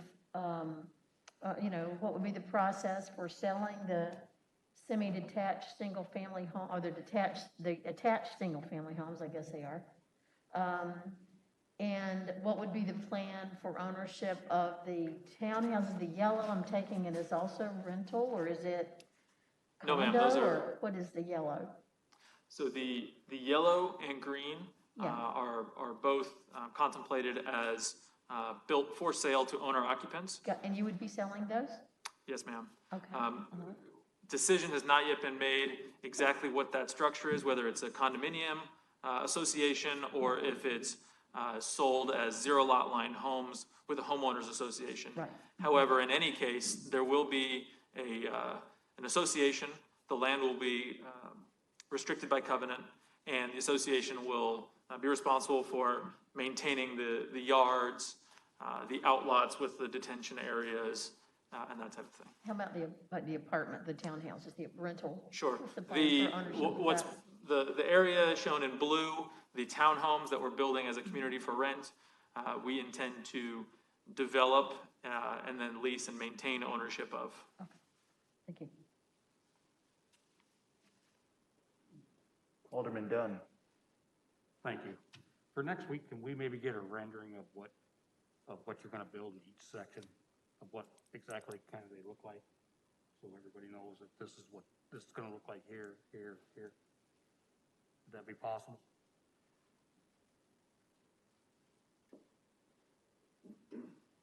While we haven't made any final decisions regarding architecturals, I have some concepts and some things that we've done previously that could help inform the overarching fit and finish and style of what we intend.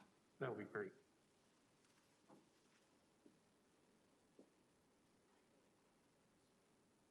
Alderwoman Dickman. Thank you. I was curious about, and I think this was partially answered, the management of the rentals, basically. What is the plan to make sure that, that there will be a continuous property management that maintains, tenants that are kind of all planning on, pitching in and wanting to be part of the neighborhood. We've run into a lot of issues with, something gets sold to a management company that's just not really doing a great job, and then it turns into a nightmare for our neighborhood services department. So what safeguards are in place to make sure that the management of these units will continue to be well maintained? Thank you.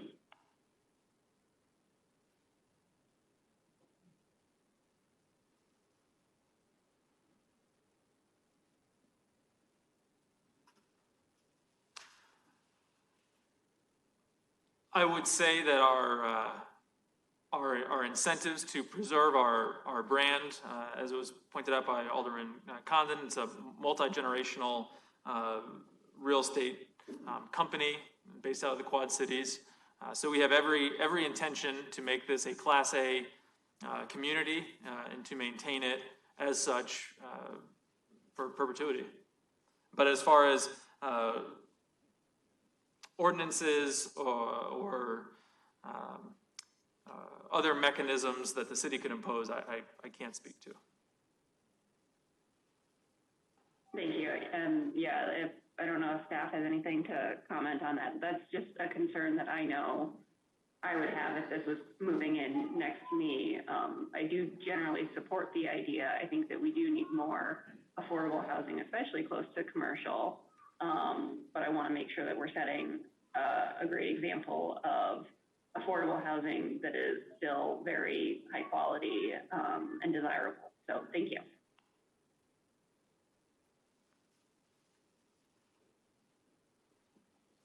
Just in case. Corporation Counsel Warner. Yes, Mr. Chair.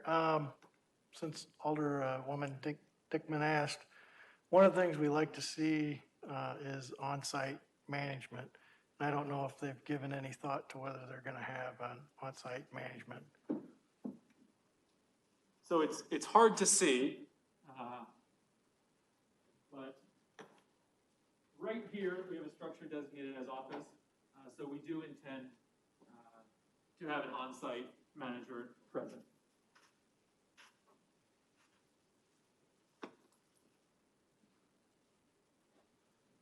All right, any other comments from council? All right, seeing none, I'll briefly make my own comments. So looking at this, this rezoning, I think there's two things we need to look at as a council. The first thing is, does it make sense from a pure zoning and land use perspective? And I think that it does, and I think that our process so far has shown that it does. Our staff has agreed this is good use and good zoning. They've recommended approval, and then P&Z has made the same statement. And I think when you look at it, you've got the major commercial corridor in the Quad Cities, 53rd. So you've got commercial directly adjacent to that, and then you step down back to residential on the south side. This is what you would want to see from an infill development standpoint. So I agree with what our staff and what planning and zoning has recommended to us, okay? But the second thing we have to consider is the needs and protections of our neighborhoods. And largely, that is what the council is going to address as opposed to our staff and planning and zoning. The entire zoning process, every time we go through a rezoning that might be a little bit controversial, kind of needs to be explained because people typically don't like it, especially if things aren't going the way they like. But it has a certain way of working itself out. So the rezoning comes to us from the developer, and our professional staff does a full review of the redevelopment, and they give their professional opinion. This is what they're trained to do. This is what they do as a career. And then it goes to the Planning and Zoning Commission, which is a commission of volunteers. And they have a certain set of criteria that they use to evaluate rezonings, okay? A very focused scope of what they should be looking at. And then it comes to the elected officials, and we kind of look at everything, okay? We take into account things that the other two maybe didn't. And one of those big things is the neighborhood's concerns and their needs. And in this case, the neighborhood exercised a great power through the protest rate. So you get the protest rate over 20%, and then the neighborhood makes it so that the city council now has to vote 8-2. So we put ourselves in a position where we're forced to, the developer is forced to take into consideration the concerns of the neighborhood. And so that's where we're at. Infill development is never easy, and I know some people might say, are we doing infill development on 53rd, the third development ring of our city? I would consider it infill development. We have all the infrastructure to the land. Currently, the way it's zoned, we're not getting a lot of property tax. What we develop on that land will all be property tax that we get without having to put any of our own infrastructure into it. So you all know, especially on the council, my position that we can't continue to develop in rings on the periphery of the city and expect to be financially stable for decades to come, right? That's some of the issues that we see now, is that we've done that for decades before. So here we are with a neighborhood who has concerns, a developer that so far has shown a great willingness to try to meet those concerns. And we have a ward alderman who has done an excellent job to try to ensure that his constituents, the neighborhoods, are being represented fairly. He's doing an excellent job of making sure that happens. So I'm hopeful that the two sides can come to an agreement on a development that would work for the developer, that would work for the neighborhood, and then we don't have to address this particular parcel again in a couple of years, but that remains to be seen.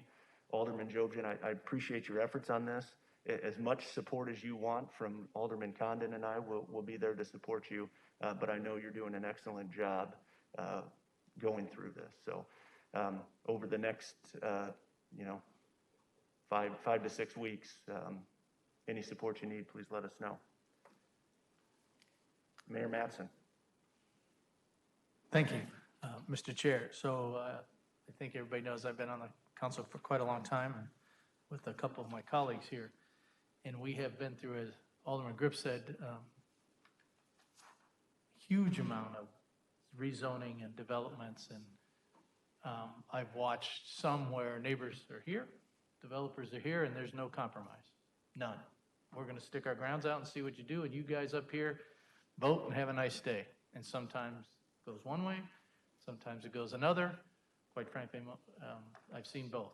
I've seen sometimes where they'll have one meeting and say, well, we talked to neighbors and called it a day, and that's all we have to do, and that's it.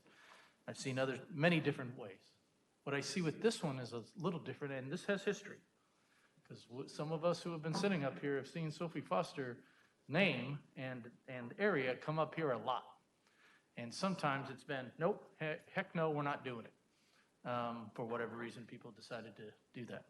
But I think this one's a little different in that there is, as eloquently as my colleague to my left said, there's a willingness, at least in my opinion, for both sides to try and work this out. There's a willingness by an alderman to try and get the needs of his constituents understood and take it to the developers and have multiple meetings to try and work this out. I'm not sure where it'll go, but what I want to say is I appreciate the willingness of the neighbors, the willingness of the alderman, the willingness of the people up here, and the willingness of the developer and the builder to try and work this out in a collegial and way that this can happen. I think there's still some issues you have to work out, quite frankly. I don't think there's a lot of issues that you have to work out because I think you've done that. So what I see here is a partnership of talking, and that's what we need to do, and I'm so happy that that's following that lane. I agree with Alderman Joder, we'll see in others. This has got a few weeks left, a little more discussion, but I just want to take a moment as the mayor and say thank you for doing that, and thank you for willingness to compromise, work out, talk, and I look forward to that future discussion. I will add that some of the colleagues asked for some information. Those are really good information that we need.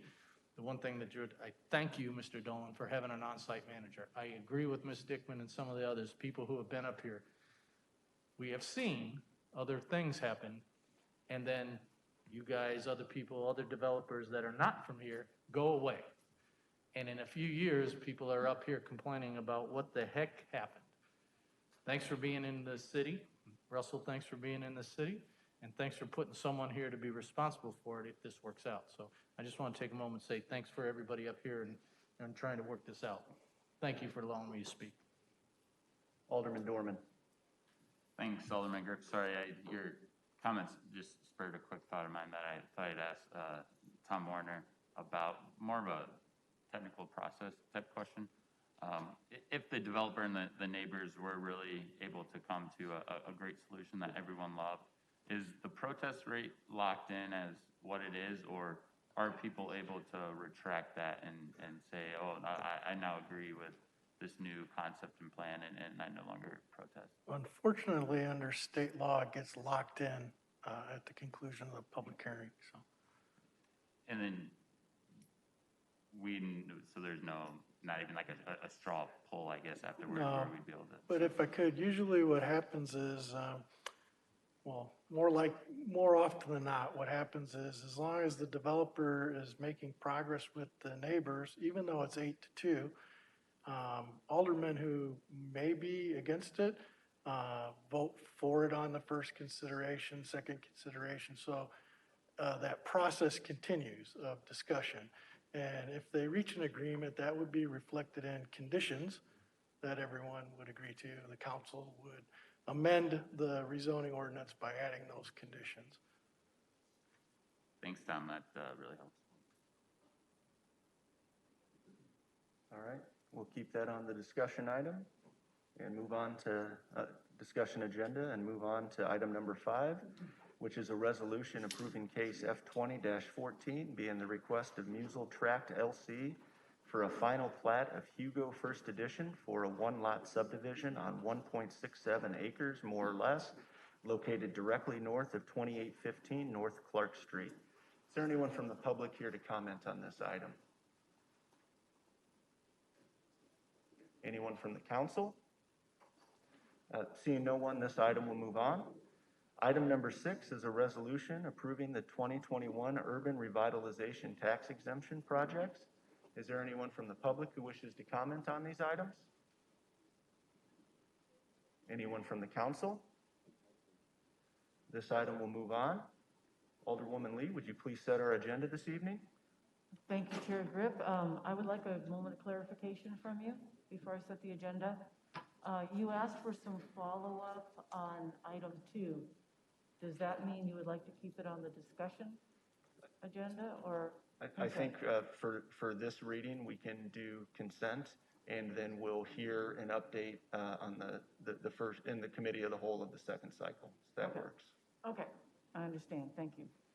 So I move that all items under community development be placed on the consent agenda, except for item 4, which would be placed on the discussion agenda. There's a motion and a second. All in favor? Aye. Are there any opposed? Mayor Mattson, I'm going to kick it back to you, but I would make a motion that we take a brief recess after a 2-hour development meeting and then come back in 10 minutes. Okay, it's back to me. I would thank you, Alderman Grip. I was going to suggest that myself because we're only on community development. So I have 7:20, 7:30, be back in your seats. We'll take a brief recess. Thank you.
2 minutes, 2 minutes.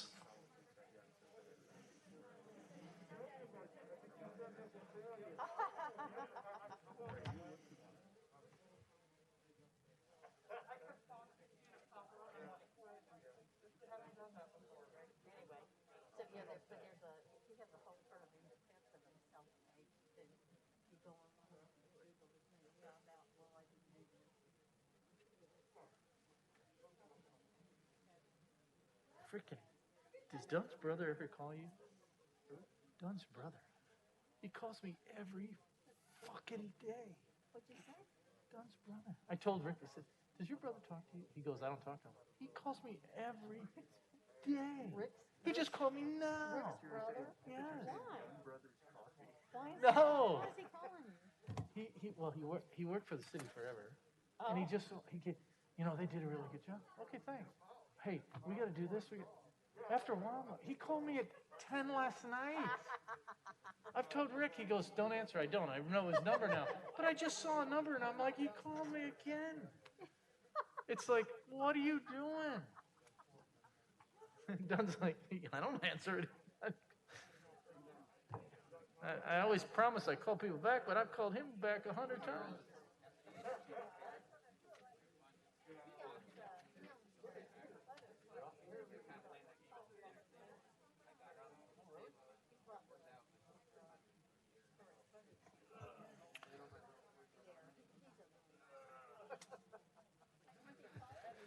If everybody could start making their way back. We got a minute or so, but start making their way back, please.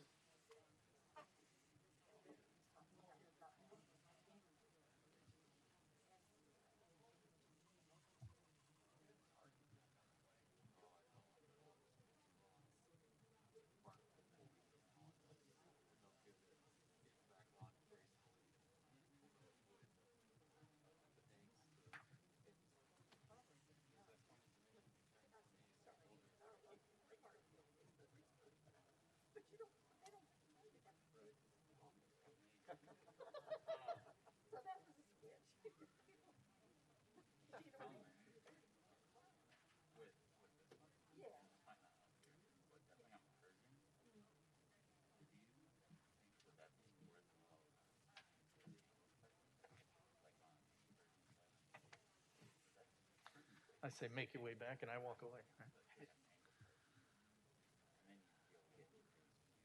All right, ladies and gentlemen, we'll move to the second area. Everybody back? Yep. Discussion. Public safety. Alderman Ambrose and Alderman Jorbison. Alderman Ambrose, please. Thank you, Honor. I open up the discussion with the second consideration ordinance amending chapter 12.72 entitled Conduct in the Parks to add a new section 12.72.095 that prohibits the use of tobacco and nicotine products in the parks and parks facilities. Anybody from the public? Council? Number 2 is a second consideration ordinance amending Schedule 11 of Chapter 10.96 entitled Resident Parking Only by adding Sturtevant Street along the west side from the alley north of 12th Street to 13th Street. Anybody from the public, community? Number 3 is a resolution approving the following street, lane, or public ground closures on the listed dates to hold outdoor events. Sasha Rollins, Max Tavern, St. Patrick's Day Celebration, 316 West 3rd Street, 8 a.m. Saturday, March 13th, 2021, 2 a.m. Sunday, March 14th. 2021 closure, sidewalks in front of 316 and 318 West 3rd Street. Anybody from the public? Council? Alderwoman Lee. Thank you. Is there a planned parade for St. Patrick's Day, or is that not set up yet? It's been canceled. It's been postponed. They haven't picked a date, though. Okay, thank you. The next item is our liquor license renewal. We won't go through them, but you can see them on our social media platform. Alderman Jobson, please set the agenda.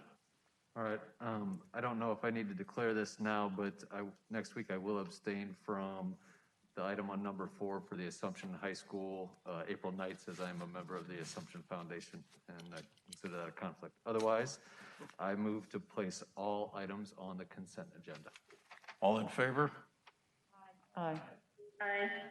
Opposed? Thank you, Your Honor. All right, moving right along. Item number 3 is Public Works. Alderman Dunn and Alderman Dorman will discuss. Alderman Dunn, please. Thank you, Your Honor. We have 5 items this evening. The first item is the third consideration of an ordinance amending Chapter 15.44 entitled Flood Damage Prevention to the Davenport Municipal Code to adopt a new flood insurance study and flood maps and to align the ordinance with the Iowa Department of Natural Resources and FEMA standards and regulations. Is there anyone from the public wishing to address this item? Council? Seeing none, this item will move on. Item number 2 is a resolution approving a contract for the West Locust Street Pump Station and Force Main Project design and bid document preparation with Donahue and Associates in the amount not to exceed $125,000. Is there anyone from the public wishing to address this item? Council? Seeing none, this item will move on.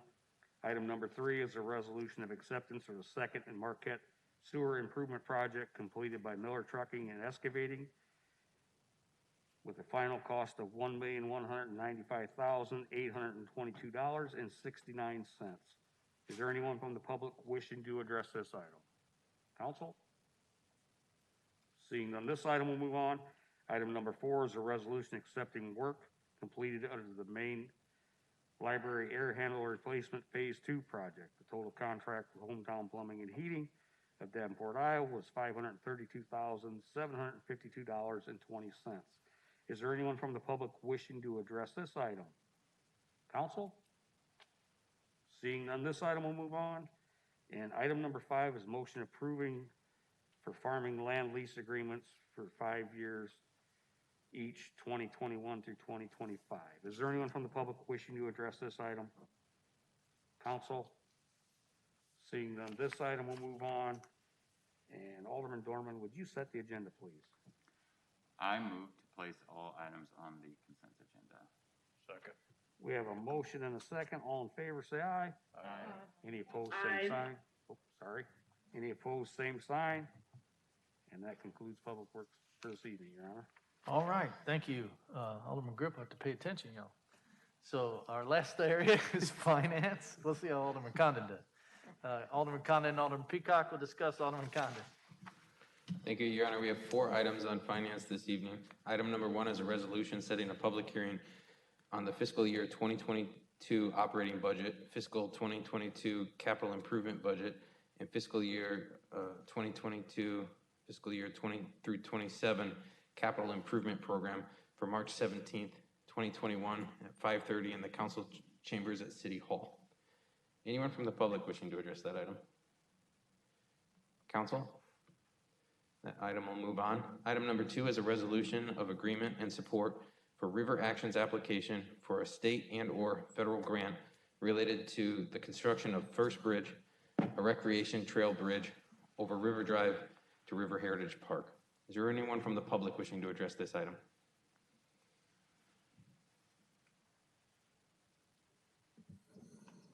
I'm Kathy Wine, Executive Director of River Action. Your Honor, Council, and I want to thank the staff for getting us here to be considered the resolution now. We need it, and thank you. Anyone from the council? Alderwoman Lee? Thank you, Alderman Condon. Reading through this resolution, I've got a question for Public Works. One of the whereases is successful grant applications require the city's commitment as a partner in this project. And it also says that the city shall provide at its sole cost and discretion a landing mound connecting the bridge from River Action. And it says the timeline for final preliminary design and specs is December 30th, 2021. further down, it says that River Action has to secure at least 65% of the total project budget. And the city in the resolution puts a condition C on that says the city will confirm through subsurface sampling and third-party structural civil engineering services that construction of the mound, bridge, superstructure, and pier will not impact the sanitary or storm sewer system, with a timeline for final recommendation of December 30th of this year. And then there is a resolution shall be void and terminate immediately with occurrence of any of the following conditions. And one of them is condition C renders the project non-constructible. Correct. So our first, Nicole Gleason, Public Works, our first step will be to do the subsurface, because if it renders it non-constructible, we wouldn't pay then to design and construct a mound that's non-constructible. Right, So- my question, let Okay. me ask my question. My question is, the city's responsible for doing that. But I believe this resolution should have a commitment to do that much earlier than December 30th. I know that you can do it any time within now and December 30th, depending on ground conditions. But I would like to see this resolution changed so that there is an agreement as a commitment to be a good partner to do that subsurface sampling as soon as possible, that the ground can be tested, like April or May. So that, I don't want them to potentially lose almost a full year of fundraising. for Correct. this, No, because and we you've had gotta- planned it to be as soon as possible once we're able. So we are already out looking at contract costs and things like that to have that work done. Okay, can we change this to change the date from December 30th to something that's feasible for you? I mean, I think we did it that way to be concurrent with the design. And so, I mean, we would obviously release those results as soon as possible, but if we wanted to make sure we had plenty of time, should we have issues finding a contractor to do that, or if it should lead to further environmental work that we're not aware of. So that's why we had left that date, kind of giving us more time should we uncover things that we aren't expecting and have to do further investigation. So the city is committed to. Yeah, we doing it. were already looking at a contract for it, but we just wanted to make sure we gave ourselves plenty of time should unexpected things arise in that first investigation. Okay, because that's the, if it can't be done, they need to know now. Right. No, absolutely. And we would, as soon as we saw a showstopper, we certainly would communicate that. Okay, I just needed that commitment. Yep. Okay, thank you. Alderman Grip. Thank you, Alderman Condon. So first off, I wanted to thank our staff for working through this. Obviously, the city council has supported this resolution in the past, and it came back to us. And our city staff worked to make sure that the resolution that's being brought before us now, very clearly defines the city's roles and responsibilities in this partnership. And I think you've done an excellent job in doing that. I'd also like to thank Kathy Wine from River Action for her vision on this project and her tenacity. It's not always easy when you have a vision and you're trying to get folks on board to see that vision and support that vision, but you certainly have it and you share it and you inspire others in the community, and we need to make sure that we show our appreciation to you and your organization, River Action. So as is pretty typical when we want to build nice things in Davenport, especially in the realm of parks and recreation type, we typically look for some sort of private or matched money to come in and support the city, and this is no different. And the reason why I currently support this resolution so much is maybe 5 years ago it may not have been apparent on why we needed a bridge over 4th Street and River Drive, but now that we've had a east side of downtown Davenport that has really developed into a big neighborhood, the reason is very clear. We've got a neighborhood, downtown Davenport, that currently doesn't have a safe way to get to their neighborhood park, which is the riverfront park system that we have. And the best way to do it safely is to bring those people not at street level, but over the top. And I think that is the thing here, Kathy, that will really help you as you go out and try to get other investors to come along with us. Is there is a definite transportation need from pedestrians and cyclists who don't have a safe way to access their riverfront and their parkways. And I think that's why this is the time that you're going to be successful in getting this done. So good luck. Please let us know how we can support and appreciate your efforts. Thank you. Mayor Mattson. Thank you, Mr. Chair. I just want to say thank you, Kathy, for your tenacity, because this is probably the fourth iteration we've been through here with resolutions that the council has supported in the past, but the difference here is, I think, again, you're keeping after us and working with the staff, and to Ms. Spiegel and everybody, you getting together. And then, quite frankly, if someone who's not here, Mr. Hooskamp, who's the director of your board, coming in and getting involved and really taking an ownership.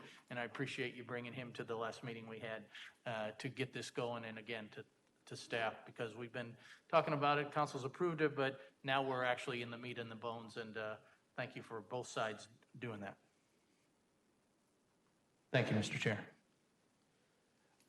And I'll just add, when I was young and starting to find all my excitement and pride for Davenport, it was actually River Action that I first started to volunteer with, and was able to participate in all these things that made our community a more vibrant, exciting, and environmentally friendly place. And look at me now. Now I know how to tie a tie. But sometimes when you get on council, you got to learn how to work with staff. And what you learn quickly is, as a city, we don't necessarily charge in any directions. We carefully and methodically plot out our plan to be responsible stewards of the city. But you do need somebody who is willing to take the charge. And I wanted to thank you, Kathy, for continuing to work with that. And I'm so glad to be able to get you back on track here. Seeing no one else, item number 3 is a motion directing staff to purchase the property located at 323 South Clark Street for the purchase price of $115,000 and authorizing Chief Financial Officer to execute all documents necessary to complete the transaction. Is there anyone from the public wishing to address this item? Council? Alderman Dunn. Thank you, Alderman Condon. Talking about careful and methodical. We've been working on this property for about 8 years. For anybody that doesn't know, this is the old Black Hawk Foundry that was in the West End there, and they tore it down. And, you know, for years, that's all I've heard is, what are we going to do with this property? What are we going to do with this property? It's a mess. It needs a little bit more cleanup than what's there. And I know our staff has worked diligently with the owner, the EPA, the DNR, everybody involved to get this property, get it under control. And we just may have a plan for it. So thank you. And item number 4 is a motion approving a 1-year extension of the golf professional service agreements between the City of Davenport and various golf professionals at Red Hawk, Duck Creek, and Emice golf courses. Anyone from the public wishing to address that item? And I'll address Mayor Mattson. I just want to say it's really cool to be talking about golf. Thank you. Yeah. Soon enough. Next on our agenda, we have purchases from $10,000 to $50,000, which we don't read through individually, but they are listed there for your information. Alderman Peacock, would you please set the agenda? I move to place all items on the consent agenda. There's a motion and a second. All in favor? Aye. Any opposed? And that will conclude finance. Thank you, Alderman Condon. Multiple ayes there. Are there any other ordinances, resolution, or motions? There are none for this evening. Is there any public with business? Pausing. Okay. Please come to the podium, state your name and ward or address. If you're not from here, we'd love to know where you're at, and you'll have 5 minutes. Thank you. My name is Willie Shorter. I live at 501 West 3rd. I've been over here and talking to you guys about what's going on in the building. So I made this sign to let y'all know I'm gonna be here every council meeting until something is done about what's going on in my building. We're being called racial slurs. People are spitting on our door. And every time I come over here to complain, my complaint never gets through to what is supposed to be done. I've been talked to the head man of the management over at this building. For some reason, he thinks that what I'm talking about is not important. So therefore, we have coronavirus over there. We done had 7 people die in our building. The building is not sanitized. We have dog feces in our dryers and in our washers. And every time I come over here, I get a door slammed in my face. So therefore, I took it on my own to send off the packets of 80 elderly people that was put out of that building on false pretense. I found 4 people just in a nursing home. One guy got put out on false pretense when Roy DeWitt was in this building. He was entering in our apartments. And then last time I came and filed a complaint, I felt that it was swept under the rug. So therefore, I'm gonna be here every council meeting. And I contacted the Black Panthers. They're gonna come and protest, help me protest until something is done. And I'm gonna call other agencies, broadcast agencies that would like to see what is happening when they come. They'll be here too. So therefore, I'm not gonna leave this matter alone. I have 23 stents in around my heart and I had 2 strokes. And for me to be stressed out in this building, I'm not gonna have it. Everybody else is scared to speak up because the office is threatening they'll lose their apartment. Now, every time I come over here to complain, I just feel like I'm not getting nowhere. And when I tried to complain today, Destiny thought it was funny. Now, I'm trying to hold people back from putting their hands on these elderly people over here. These are elderly people, Caucasian people that used to own things. Now, I feel like if they don't like colored people, then they should move. But before we keep taking this abuse, I'm going to be here. I'm not going to stop. I am not going to stop until something is done. I've been living in this building for 5 years. For 5 years. And I had the police come to my door 8 times. Now, I don't know why nobody's not paying attention. And Mayor, if you want to see these letters, they certified of how the elderly would have been done in this building. There was a Caucasian woman spit in Miss Robinson's face. She's dead and gone now, but I have her letter and how she was being treated. Now, before I let somebody keep treating me like that, I will snap out over there and I will barricade myself in my apartment and I will go live. And I mean, the Davenport Police Department will have to kill me. Because the simple fact is, I am a black man with rights. And you guys are overlooking my rights over all our colored people over here. That's the reason you don't see colored people in this building, because they feel when they come down here, you guys do not listen. And every time they file a racist report, you guys ignore it. That's the reason they don't come and file no complaints, because nothing is never being done.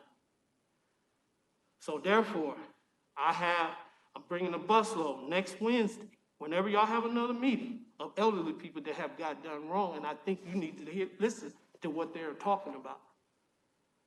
And it's just upsetting. I'm not comfortable in my home. Roy DeWitt stripped me from my Section 8, and every time we call to find an apartment, once they see the color of our skin, or my husband rented it out, or my wife rented it out. It's too much discrimination and racial profiling in the state of Iowa. I just made Black Pride newspaper. I just sent off a packet to CNN and other places, and they say it's wrong, and something should be done about it. So I keep telling them that you guys is ignoring me. They said this is a very important matter. Now, I just emailed Biden's campaign to see what happens. I'm not gonna stop. And I'm willing to lose my life over this, whatever I have to do. But before I let somebody keep calling me the N-word, it's not gonna keep happening. Now, I hold doors for elderly people over there. There was a lady landing in the parking lot. I helped her get in and I called the ambulance. Mr. Shorter, if you'd finish up, please. I'm done. I just want to let you know. We've talked, so I'm happy to talk to you again. Thank you. Anyone else? Yeah, I've talked a lot. Anyone else? Pausing? Okay. Motion to adjourn, is there a second? All in favor? Aye. Have a good evening.